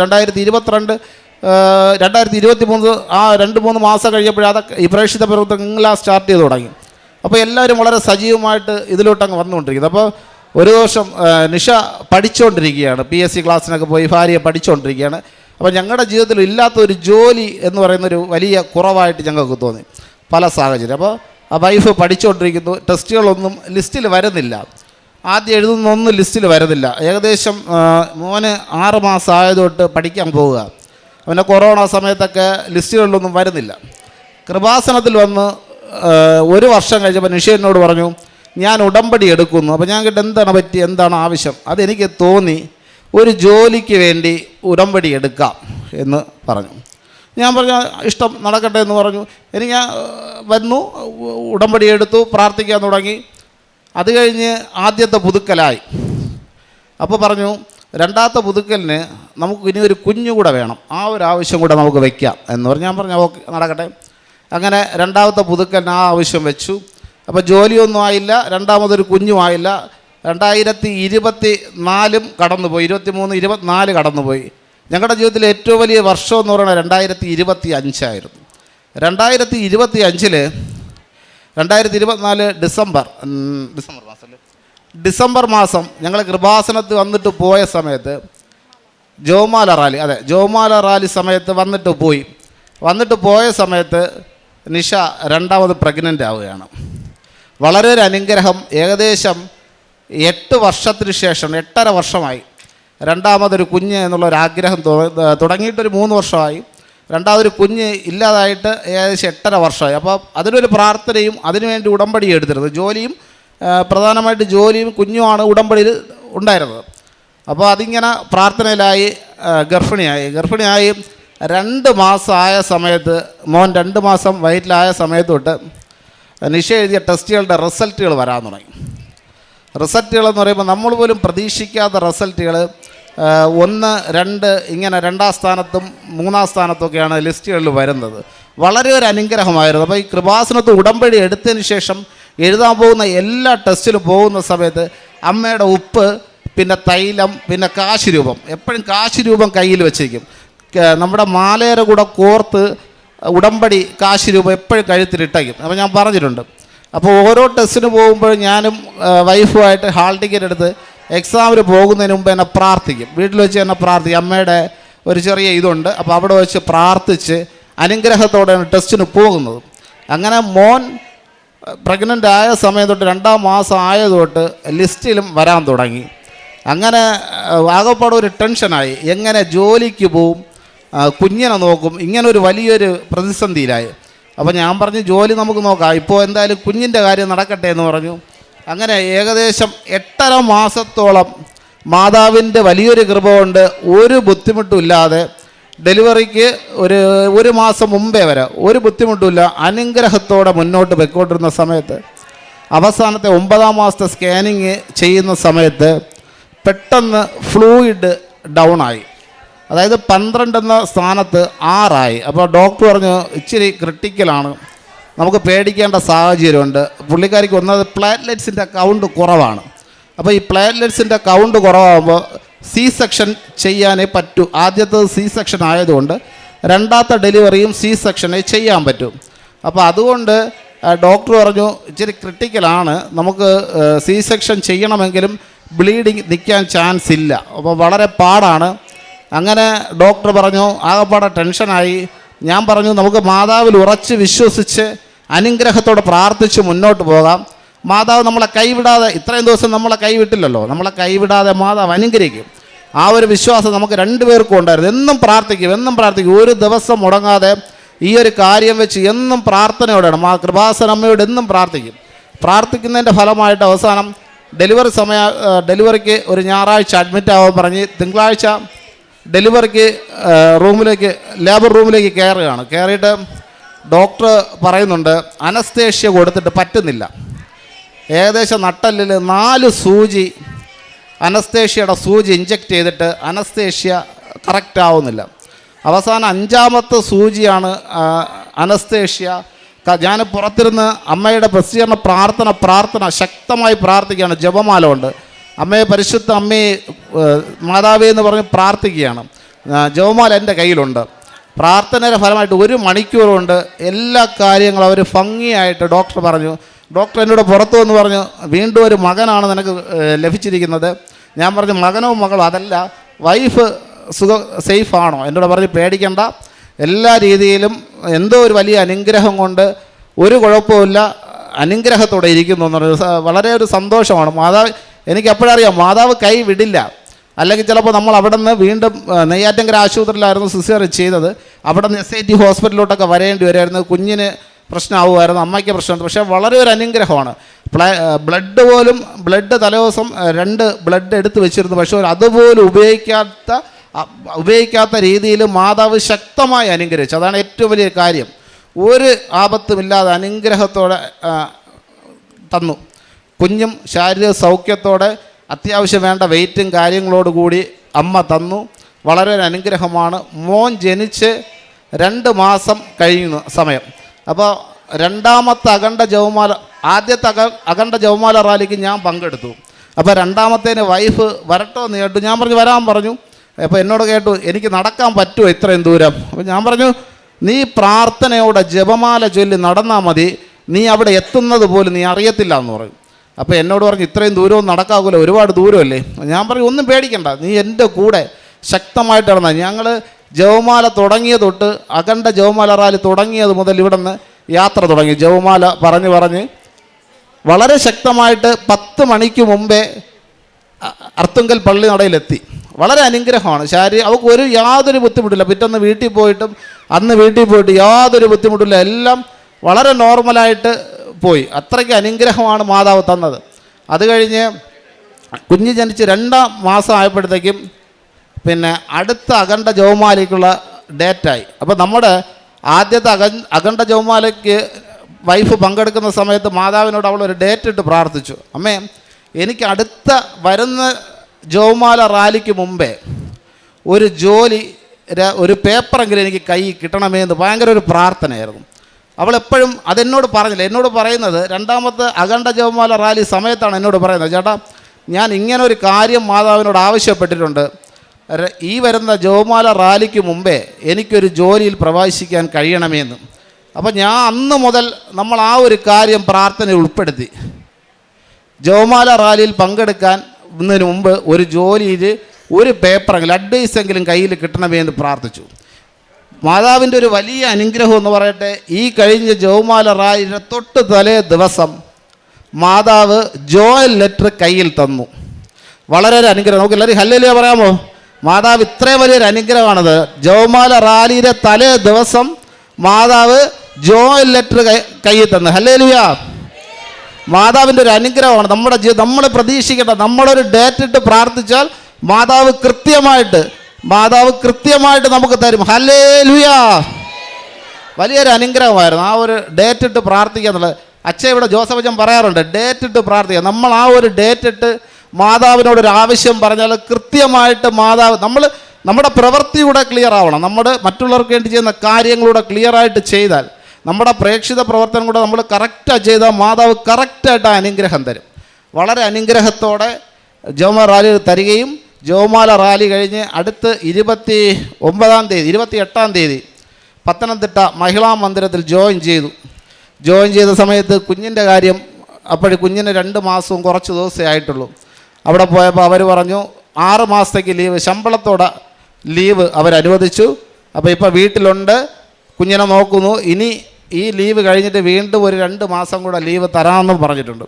പക്ഷേ ഞങ്ങളുടെ അടുത്ത ഏറ്റവും വലിയൊരു പ്രാർത്ഥന എന്ന് പറയുന്നത്, ഞങ്ങളുടെ വിവാഹം കഴിഞ്ഞിട്ട് ഈ ഏപ്രിൽ 14 10 വർഷം തികയാണ് ഞങ്ങളുടെ ജീവിതത്തിൽ. ഇതുവരെയും സന്തോഷത്തോടെയും ദൈവത്തിൻ്റെ വലിയ അനുഗ്രഹത്തോടെയും കൃപയോടും കൂടി അനുഗ്രഹത്തോടുള്ള ഒരു കുടുംബജീവിതം തന്നു. അപ്പോൾ ആ ജീവിതം ഒരിക്കലും രണ്ടിടത്തായി മാറാതെ എന്നും ഒരുമിച്ച് പോകണം എന്നുള്ളൊരു വലിയ ആഗ്രഹം ഉണ്ട്. ഇപ്പോഴത്തെ ഏറ്റവും വലിയൊരു പ്രാർത്ഥന എന്ന് പറയുന്നത് അതാണ്, മാതാവിനോട് എല്ലാവരും പ്രാർത്ഥിക്കുക, നിഷയ്ക്ക് തിരുവനന്തപുരത്ത് വീടിനടുത്ത് തന്നെ ഒരു ജോലി കിട്ടണമേ എന്ന്. അപ്പോൾ അതിൻ്റെ ഒരു ലിസ്റ്റ് വേറൊരു ലിസ്റ്റിൽ വന്നിട്ടുണ്ട്. അപ്പോൾ അതിന് അടുത്ത് നിഷയ്ക്കാണ് പോസ്റ്റിങ്. അപ്പോൾ അതൊരു നല്ല ജോലി കിട്ടിയാൽ വീണ്ടും തിരുവനന്തപുരത്ത് വീട്ടിനടുത്ത് തന്നെ കിട്ടിയാൽ മാതാവിൻ്റെ ഒരു അനുഗ്രഹം കൊണ്ട് ഒരിക്കലും മാറി നിൽക്കാതെ എന്നും ഈ കുട്ടികളുമായിട്ട് ചേർന്ന് കുടുംബജീവിതവും ജോലിയും ഒരുമിച്ച് കൊണ്ടുപോകാൻ കഴിയും. അപ്പോൾ അതിനുവേണ്ടി മാതാവിനോട് പ്രാർത്ഥിക്കുകയും ചെയ്യുന്നുണ്ട്. പിന്നെ പ്രത്യേകിച്ച് അഖണ്ഡ ജപമാല, ആദ്യത്തെ അഖണ്ഡ ജപമാല റാലിക്ക് ഞാൻ പങ്കെടുക്കുന്നില്ല എന്നാണ് വിചാരിച്ചുകൊണ്ടിരുന്നത്. ആദ്യമായിട്ട് ഞാൻ വന്നു, ഞാൻ ഉടമ്പടിയൊന്നും എടുത്തിട്ടില്ല. അപ്പം ആദ്യത്തെ അഖണ്ഡ ജപമാല റാലിക്ക് ഞാൻ പങ്കെടുക്കണ്ട എന്നായിരുന്നു. അപ്പോൾ തലേ ദിവസം ഏകദേശം 50 പേരോളം ഞങ്ങൾ അവിടെ നിന്ന് ഒരു വണ്ടിയിൽ വരുന്നുണ്ട്. ഞങ്ങൾ എല്ലാ മാസവും വരുമ്പോൾ ഒരു ഗ്രൂപ്പായിട്ടാണ് വരുന്നത്. അപ്പോൾ വരുന്ന സമയത്ത് ഇതിൻ്റെ ടീം ലീഡറിൻ്റെ വൈഫിന് പെട്ടെന്ന് വയ്യാതെയായി. അപ്പോൾ എന്നോട് പറഞ്ഞു, രഞ്ജിത്തെ നീ കൂടെ വന്നാലേ പറ്റത്തുള്ളൂ. അപ്പോൾ ഞാൻ പറഞ്ഞു, എനിക്ക് വയറിനാണെങ്കിൽ സുഖമില്ല, ഞാൻ എങ്ങനെ വരും എന്ന് എനിക്കറിയില്ല, എനിക്ക് പിറ്റേന്ന് തൊട്ട് വയറിന് ഒട്ടും വയ്യ. അപ്പോൾ നിഷ എന്നോട് കേട്ടു എങ്ങനെ പോവും? അപ്പോൾ ഞാൻ പറഞ്ഞു അറിയില്ല, എന്തായാലും പോയി നോക്കാമെന്ന് പറയും. മാതാവിൻ്റെ ഒരു അനുഗ്രഹം എന്ന് പറയട്ടെ, ഞാൻ ഇവിടെ 5:30 ആദ്യത്തെ ജപമാല റാലിക്ക് വന്നതാണ്. അന്ന് ഏറ്റവും ആദ്യം ജോസഫ് അച്ഛൻ്റെ കൂടെ അർത്തുങ്കൽ പള്ളിയിൽ എനിക്ക് എത്താൻ സാധിച്ചു. ഒരു കുഴപ്പവുമില്ല. നമ്മുടെ ഒരുപാട് തടസ്സങ്ങൾ നമ്മുടെ ജീവിതത്തിൽ വരും. ഈ ദേവാലയത്തിൽ വരുന്ന സമയത്ത് ഒരുപാട് തടസ്സങ്ങൾ വരും. പക്ഷേ നമ്മളതൊന്നുമല്ല എന്ന് കരുതി അനുഗ്രഹത്തോടെ നമ്മൾ പോകും, അല്ലെങ്കിൽ നമ്മൾ ചെയ്യും എന്ന് ചിന്തിച്ചു കഴിഞ്ഞാൽ നമുക്ക് ഒരു കുറവുമില്ലാതെ ചെയ്യാൻ പറ്റും. ആ ഒരു വിശ്വാസത്തോടെ നമ്മൾ പ്രാർത്ഥിക്കുകയും പ്രവർത്തിക്കുകയും ചെയ്യണം. പിന്നെ പ്രേക്ഷിത പ്രവർത്തനങ്ങളെന്ന് പറയുമ്പോൾ പ്രത്യേകിച്ച് ദൈവം ഒരു കഴിവ് തന്നിട്ടുണ്ട്. ആർക്ക് വേണ്ടി പ്രാർത്ഥിക്കാൻ പറഞ്ഞാലും ഒരു നിമിഷം അവർക്ക് വേണ്ടി പ്രാർത്ഥിക്കാൻ കഴിയും. അപ്പോൾ ഞങ്ങളുടെ ഗ്രൂപ്പിൽ കൃപാസനം ഗ്രൂപ്പിൽ പ്രാർത്ഥനാ സഹം ആവശ്യപ്പെട്ട് പറയാറുണ്ട്. അപ്പോൾ അവർക്ക് വേണ്ടി വീടുകളിൽ പോയി പ്രാർത്ഥിക്കാറുണ്ട്. പിന്നെ അനാഥാലയങ്ങളിൽ പോകാറുണ്ട്. പിന്നെ ഞങ്ങളുടെ എന്തെങ്കിലും വീട്ടിൽ എന്തെങ്കിലും ഫംഗ്ഷൻ വന്നാൽ അതിന് ഒരു വിഹിതം ഫുഡ് ഏതെങ്കിലും അനാഥാലയങ്ങൾക്ക് നമ്മൾ കൊടുക്കും. അങ്ങനെ പ്രേക്ഷിത പ്രവർത്തനങ്ങൾ വളരെ രീതിയിൽ മാക്സിമം പറ്റുന്ന രീതിയിൽ എല്ലാവരെയും സഹായിച്ച് മുന്നോട്ട് പോകുന്നുണ്ട്. ഇതെല്ലാം അനുഗ്രഹം തന്ന മാതാവിനും തിരുകുമാരനും പ്രത്യേകമായി കോടാനുകോടി നന്ദി. അമ്മ പ്രത്യക്ഷപ്പെട്ട ഈ പുണ്യഭൂമിയിൽ നിന്ന് സാക്ഷ്യം പറയാൻ അനുവദിച്ച ദൈവത്തിനും അമ്മയ്ക്കും ഒരു കോടി നന്ദി. എൻ്റെ പേര് ഷൈനി, ഇത് അലീന എൻ്റെ മകളാണ്. ഞങ്ങൾ ബാംഗ്ലൂർ സെൻറ് തോമസ് ഫെറോന ചർച്ചിൽ നിന്നും വരുന്നു. ആ ഇടവകയിലെ അംഗങ്ങളാണ്. 2019 കോവിഡ് കാലത്താണ് ഞാൻ കൃപാസനത്തെക്കുറിച്ച് കേൾക്കുന്നത്. എൻ്റെ ഫ്രണ്ടാണ് കൃപാസനത്തെക്കുറിച്ച് പറഞ്ഞത്. അങ്ങനെ 2019 തന്നെ ഞാൻ ഓൺലൈൻ ഉടമ്പടി എടുത്തു. കൃപാസനത്തിലെ ശുശ്രൂഷകളൊക്കെ ഓൺലൈൻ വഴി കൂടിയിരുന്നു. അതിൽ മകനും മകളും പഠിച്ചുകൊണ്ടിരിക്കുകയായിരുന്നു. മോനെ BTech ഫൈനൽ ഇയർ ആയിരുന്നു. ജോലി എന്നുള്ളത് കിട്ടോ ഇല്ലയോ, എന്താ വെച്ചാൽ ക്യാമ്പസ് സെലക്ഷനൊക്കെ നടക്കുന്നുണ്ടെങ്കിലും ക്യാമ്പസിൽ പോകാൻ പറ്റത്തില്ല. അങ്ങനെ ഓൺലൈനിലൂടെ അവൻ ക്യാമ്പസ് സെലക്ഷനിൽ തന്നെ അവന് ജോലി കിട്ടി. മാതാവ് അനുഗ്രഹിക്കുകയുണ്ടായി. അതിനുശേഷം 2020 ഞാൻ ഒക്ടോബർ 10 ഇവിടെ വന്ന് തീർത്ഥാടന ഉടമ്പടി എടുത്തു. തീർത്ഥാടന ഉടമ്പടിയിൽ ഞാൻ വെച്ച ഏറ്റവും വലിയ ഒരു നിയോഗം സ്വന്തമായിട്ടൊരു വീട് വേണം എന്നുള്ളതാണ്. പിന്നെ വെച്ച നിയോഗങ്ങളൊക്കെ മറ്റുള്ളവർക്ക് വേണ്ടിയിട്ടായതുകൊണ്ട് തന്നെ അതുകൊണ്ട് പറയാൻ പറ്റില്ല. അതുകൊണ്ട് വീടിന് വേണ്ടിയുള്ള നിയോഗമായിരുന്നു ഞാൻ അന്ന് വെച്ചതിൽ ഏറ്റവും വലിയ നിയോഗം. അത് നടക്കുമോ എന്നുള്ളത് എനിക്ക് സ്വപ്നത്തിൽ പോലും നടക്കുമോ എന്നുള്ളത് ഇല്ലായിരുന്നു. കാരണം അതിന് അസാധ്യമായൊരു കാര്യമായിരുന്നു. പക്ഷേ അന്ന് തീർത്ഥാടന ഉടമ്പടി എടുത്ത് പിന്നത്തെ ആഴ്ച തന്നെ അവിടെ നാട്ടിൽ വീട് വയ്ക്കാം, ബാംഗ്ലൂർ വീട് വേണ്ട എന്ന് പറഞ്ഞ എൻ്റെ ഹസ്ബൻഡ് ഒരാഴ്ച കഴിഞ്ഞപ്പോൾ എന്നോട് വന്നിട്ട് പറഞ്ഞു നമുക്കിവിടെ സൈറ്റ് നോക്കാം. സൈറ്റ് നോക്കി 3 മാസത്തിനുള്ളിൽ നമ്മൾ അഡ്വാൻസ് കൊടുത്തു. അങ്ങനെ 2022 ഞാൻ 2 പ്രാവശ്യം ഉടമ്പടി എടുത്തോടുകൂടെ ആ സൈറ്റും അതിൻ്റെ തൊട്ടടുത്ത സൈറ്റും നമ്മൾ വാങ്ങേണ്ടായി. സൈറ്റൊക്കെ വാങ്ങിക്കഴിഞ്ഞപ്പോൾ പാപ്പരവസ്ഥയായി. വീട് വയ്ക്കുക എന്നുള്ളത് ഒരിക്കലും നടക്കാത്ത കാര്യമായി. അങ്ങനെ 2023 അഖണ്ഡ ജപമാല കൂടാൻ വന്നു. അഖണ്ഡ ജപമാല കൂടിയതിന് ശേഷം ഒരു ആത്മധൈര്യമൊക്കെ വന്നു. അങ്ങനെ ആ വർഷം ഡിസംബർ 7 അമ്മ പ്രത്യക്ഷപ്പെട്ട ദിവസം 2:30 ഞാനും മോനും മോളും കൂടി കൃപാസനത്തിലത്തെ കല്ലും ഉപ്പും കാശുരൂപവും കൊണ്ട് ആ സൈറ്റിൽ കൊണ്ടിട്ടു, പ്രാർത്ഥിച്ചു. അതിനുശേഷം 2024 ജാനുവരിയിൽ ഞങ്ങൾ ജാനുവരി 7-ാം തീയതി നമ്മൾ വീടിന് അഡ്വാൻസ് കൊടുത്തു. ആ വീടിന് അഡ്വാൻസ് കൊടുത്തതിന് ശേഷം പിന്നെ ആ മാസം തന്നെ ഞങ്ങളുടെ ഹസ്ബൻഡിൻ്റെ അമ്മച്ചി മരിക്കേണ്ടായി. പിന്നെ കുറച്ച് സമയത്തായി. പിന്നെ 2024 ഏപ്രിലിൽ പത്രം കൊടുക്കാനായിട്ട് പള്ളികളിൽ പോകുന്ന പതിവുണ്ട്. ഉണ്ണിമിശ പള്ളിയിലും ശിവാജി നഗർ പള്ളിയിലും ബാംഗ്ലൂരുള്ള കൊടുക്കാറുണ്ട് നമ്മൾ. അതുപോലെ തന്നെ അടുത്ത വീടുകളിലും ഒക്കെ പത്രം കൊടുക്കാറുണ്ട്. അങ്ങനെ പള്ളിയിലേക്ക് പോകുന്ന ദിവസം ശിവാജി നഗർ പള്ളിയിൽ പോകാമെന്നുള്ളത് ഉണ്ണിമിശ പള്ളിയിൽ പോകേണ്ട ദിവസമായിരുന്നു. തെറ്റി ഞങ്ങൾ ഡിസൈഡ് ചെയ്തു ശിവാജി നഗർ പള്ളി പോകാമെന്ന്. അപ്പോൾ ഞാൻ ഇതിൻ്റെ ഇടയിൽ 2 പ്രാവശ്യം സ്വപ്നം കണ്ടിരുന്നു കൃപാസനച്ച എന്നെ വന്ന് അനുഗ്രഹിക്കുന്നത്. ഒന്ന് വീട്ടിൽ വെച്ചും ഒന്ന് സ്കൂൾ ഗ്രൗണ്ടിൽ വെച്ചും എന്നെ അനുഗ്രഹിക്കുന്നത് ഞാൻ സ്വപ്നം കണ്ടിരുന്നു. അപ്പോൾ സ്വപ്നം മാത്രമായിരിക്കും അത്, കാരണം ഒരു സാധ്യതയില്ല ഞാൻ ഇവിടെ വന്ന് അച്ഛൻ എന്നെ അനുഗ്രഹിക്കാൻ സാധ്യതയില്ല. കാരണം എന്തുകൊണ്ടൊന്ന് കാണിക്കും, അതിന് ഇവിടെ നിയമങ്ങളൊക്കെ ഉണ്ടല്ലോ. അപ്പോൾ ഒരു കാരണവശാലും അച്ഛൻ്റെ അനുഗ്രഹം കിട്ടില്ല എന്ന് എനിക്ക് ഉറപ്പായിരുന്നു. അപ്പോഴാണ് ഞങ്ങൾ പത്രം കൊടുക്കാൻ പോയപ്പോൾ, അത് തെറ്റിപ്പോയതാണ്, അന്ന് ശിവാജി നഗർ പള്ളിയിലെ കന്നഡ മാസം കൂടി പത്രം കൊടുക്കാൻ നിൽക്കുമ്പോൾ അച്ഛനും കൂടെ ഇവിടെയുള്ള ജോമോളും അതുപോലെ തന്നെ പാട്ടും പാടിയതും വിജയകുമാർ സാർ എല്ലാവരും ഉണ്ടായിരുന്നു. പള്ളിയുടെ ഉള്ളിലുണ്ടായിരുന്നു. ഞങ്ങൾ അറിഞ്ഞില്ല. ഞങ്ങൾ കുർബാന കഴിഞ്ഞ് പത്രം കൊടുക്കാനായിട്ട് പള്ളിയുടെ മുൻപിൽ എൻ്റെ കൂട്ടുകാരിയും ഞാൻ പള്ളിയിലേക്ക് പോകുന്ന റോട്ടിൽ നിന്നു പത്രം കൊടുത്തു. പത്രം കൊണ്ടിരിക്കുമ്പോൾ ഇവിടെ നിന്നും കയറി വന്ന ഒരാൾക്ക് വിനീത പത്രം കൊടുത്തു. എൻ്റെ ഫ്രണ്ട് പത്രം കൊടുത്തു. പത്രം കൊടുത്തപ്പോൾ ആൾ പറഞ്ഞു, ചിരിച്ചിട്ട് പോയി, വാങ്ങിയില്ല. ആൾ പള്ളിയിലേക്ക് പോയിട്ട് അവിടെ നിന്ന് തിരിച്ചു വരുമ്പോൾ അച്ഛനെയും അച്ഛൻ്റെ കൂടെ ഇവരെല്ലാവരും കൂടി ഒന്നിച്ച് പള്ളിയിൽ നിന്ന് ഇറങ്ങി വന്നു. അച്ഛൻ നേരെ വന്ന് അവളെ അനുഗ്രഹിച്ചു. സന്തോഷം കൊണ്ട് അവൾ പറഞ്ഞു, അച്ഛൻ എൻ്റെ ഫ്രണ്ടും കൂടെ വന്നിട്ടുണ്ടെന്ന്. അത് ഇവൾ പറയുന്നതിന് മുമ്പ് തന്നെ അച്ഛൻ എന്നെ കണ്ടായിരുന്നു. അപ്പോൾ നല്ല വെയിലത്തായിരുന്നു ഞാൻ പത്രം കൊടുക്കണ്ടായിരുന്നത്. അപ്പോൾ അച്ഛൻ അപ്പോൾ തന്നെ സന്തോഷം കൊണ്ട് മുകളിലേക്ക് കണ്ണുകൾ ഉയർത്തി നന്ദി പറഞ്ഞു. ആ നന്ദി പറഞ്ഞത് അച്ഛൻ ഏപ്രിൽ 9-ാം തീയതിയുള്ള ഉടമ്പടി ധ്യാനത്തിൽ പറയുണ്ടായി. അതിനുശേഷം അച്ഛൻ അനുഗ്രഹിച്ചപ്പോൾ ആത്മവിശ്വാസമായി. പിന്നത്തെ മെയ് 7-ാം തീയതി വീടിന് കല്ലിട്ടു. വീടിന് കല്ലിട്ടതിന് ശേഷം പിന്നെ അതിൻ്റെ പണികൾ ഓരോന്നോരോന്നായി വരികയായി. അപ്പോൾ മകന് ജോലി കിട്ടിയത് കൊണ്ടും അവൻ IT ഫീൽഡിലാണ് ജോലി കിട്ടിയത്. അതുകൊണ്ട് നമുക്ക് LICയിൽ നിന്ന് ലോൺ കിട്ടേണ്ടായി. ലോൺ കിട്ടാതെ വീട് വയ്ക്കാമെന്ന് പറഞ്ഞാൽ അത്ര എളുപ്പമുള്ള കാര്യമായിരുന്നില്ല. അങ്ങനെ ലോൺ കിട്ടാൻ വേണ്ടിയിട്ടായിരിക്കും മാതാവ് അവൻ അത്ര പെട്ടെന്ന് ജോലി കൊടുത്തതെന്ന് തോന്നുന്നു. അങ്ങനെ ലോൺ കിട്ടി, LICൻ്റെ ലോൺ കിട്ടി. നമ്മൾ വീട് പണിയാൻ തുടങ്ങി. വീട് പണി തുടങ്ങി ഒരു 2025 ഓഗസ്റ്റ് 17-ാം തീയതി നമ്മുടെ വീടിൻ്റെ ഹൗസ് ബ്ലെസ്സിങ് നടന്നു. സെപ്റ്റംബർ 7-ാം തീയതി ഹൗസ് വാമികം നടന്നു. ആ വീടിൻ്റെ ഒരു പ്രത്യേകത എന്ന് വെച്ചിട്ടുണ്ടെങ്കിൽ, ഞാൻ ഡിസംബർ 7-ാം തീയതി കൊണ്ട് കൃപാസനത്തിലെ കല്ലിട്ടത് കൊണ്ടാവണം എല്ലാ പ്രധാന കാര്യങ്ങളും 7-ാം തീയതിയാണ് നടന്നത്. ഫസ്റ്റ് വാർക്ക് നടന്നതും എല്ലാം 7-ാം തീയതിയാണ്. അതെങ്ങനെ വന്നു എന്ന് ചോദിച്ചാൽ എനിക്കറിയില്ല. അതങ്ങനെ പിന്നെയാണ് നമ്മൾ ശ്രദ്ധിക്കാൻ തുടങ്ങിയത്, എല്ലാം 7-ാം തീയതി ആണല്ലോ എന്ന്. അപ്പോൾ അതിൽ നിന്ന് തന്നെ അത് മാതാവിൻ്റെ ഇടപെടലാണെന്ന് വ്യക്തമാണ്. അതല്ലാതെ ഞങ്ങൾക്ക് ഇപ്പോൾ സാധാരണക്കാർക്ക് അവിടെ വീട് വയ്ക്കാൻ പറ്റില്ലായിരുന്നു. ഒരു ചെറിയ വീട് സ്വപ്നം കണ്ട ഞങ്ങൾക്ക് 4500 സ്ക്വയർ ഫീറ്റിൽ എല്ലാവരും ഭംഗിയുണ്ടെന്ന് പറഞ്ഞാൽ മനോഹരമായൊരു വീടാണ് മാതാവ് ഞങ്ങൾക്ക് തന്നത്. മാതാവിന് ലോട്ടയിൽ മാതാവ് എന്താ പറയുക, മാതാവിൻ്റെ രൂപം ഞങ്ങൾ വീടിൻ്റെ ഫ്രണ്ടിൽ തന്നെ അതിന് സാക്ഷ്യമായിട്ട് വെച്ചിട്ടുണ്ട്. അവിടെ വരുന്ന ഓരോരുത്തരും ചോദിക്കും, ഇത് കൃപാസന മാതാവിൻ്റെ വീടാണല്ലേ എന്ന്. ആണ്, 100% 101% ഉറപ്പാണ്, അത് മാതാവ് തന്ന വീടാണ്. ഞാൻ പ്രീവിയസ്ലി വർക്കിംഗ് ആയിരുന്നു. ഞാൻ അവിടെ തന്നെ ക്യാമ്പസ് പ്ലേസ്മെൻറ്റ്സിന് കയറിയിട്ട് ഞാനും ഒരു 7 മെമ്പേഴ്സ് ഇൻറ്റേൺസ് ആയിട്ടാണ് കയറിയത്. അത് കഴിഞ്ഞിട്ട് ഞങ്ങൾക്ക് എല്ലാവർക്കും 1 ഇയറിൻ്റെ ഉള്ളിൽ കൺവേർഷനായി. 1 ഇയറിന് ശേഷം ഞങ്ങളെല്ലാവരും അവിടെ നിന്ന് മാറാമെന്ന് വിചാരിച്ചു. കാരണം അവിടെ സാലറി വൈസും ഞങ്ങൾ എക്സ്പെക്റ്റ് ചെയ്യണ അത്രയും കിട്ടുന്നുണ്ടായിരുന്നില്ല. സോ ഞങ്ങൾ വിചാരിച്ചു ഓക്കെ 1 ഇയറിന് ശേഷം നമുക്ക് കമ്പനി മാറാമെന്ന് വിചാരിച്ചു. അങ്ങനെ ഞങ്ങളുടെ ഇൻറ്റേൺസ് എല്ലാവരും വേറെ ഇൻ്റർവ്യൂസ് അറ്റൻഡ് ചെയ്യാൻ തുടങ്ങി.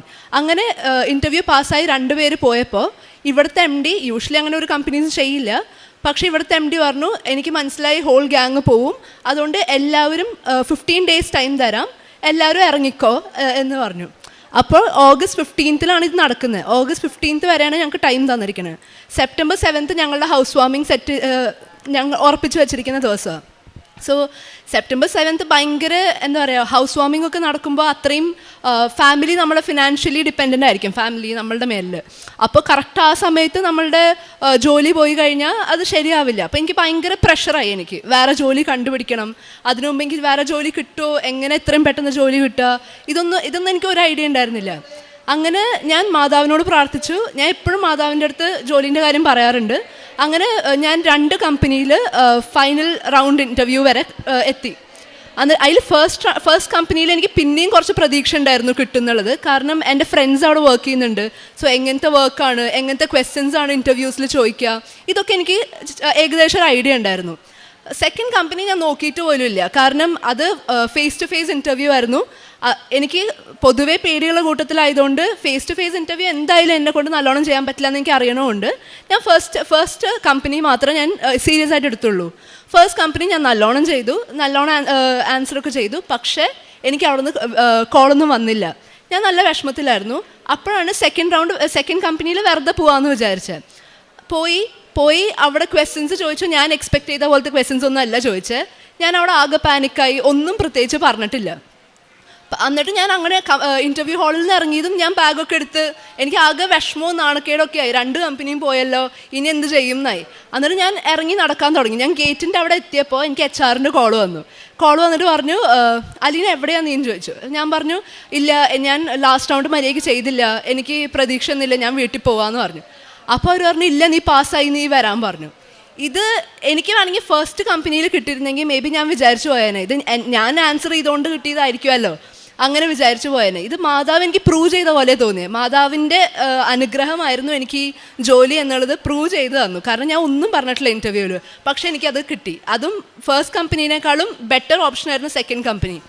അങ്ങനെ മാതാവ് എനിക്ക് ആ ജോലി തന്ന് അനുഗ്രഹിച്ചു. പ്രേക്ഷിത പ്രവർത്തനം പത്രം കൊടുക്കാനായിട്ട് പോകും. അത് എല്ലാ മാസവും ഒരു 4 കെട്ട് പത്രം ഞാൻ കൊടുക്കും. ഇവിടെ നിന്ന് കൊണ്ടുപോകുന്നതല്ലാതെ തന്നെ ഞങ്ങൾ ഓൺലൈനിൽ വരുത്തിക്കാറുണ്ട്. അങ്ങനെ കൊന്ത വാങ്ങിക്കൊണ്ട് പോകാറുണ്ട്. ഇവിടെ നിന്ന് ഞാൻ ഒരു ട്യൂഷൻ ടീച്ചറാണ്. 10-60 കുട്ടികൾക്ക് ട്യൂഷൻ എടുക്കണ്ടായിരുന്നു വീട്ടിൽ. അപ്പോൾ ആ കുട്ടികളെയും വിശ്വാസത്തിലേക്ക് കൊണ്ടുവരാനായിട്ട് എനിക്ക് നന്നായിട്ട് സാധിച്ചിട്ടുണ്ട്.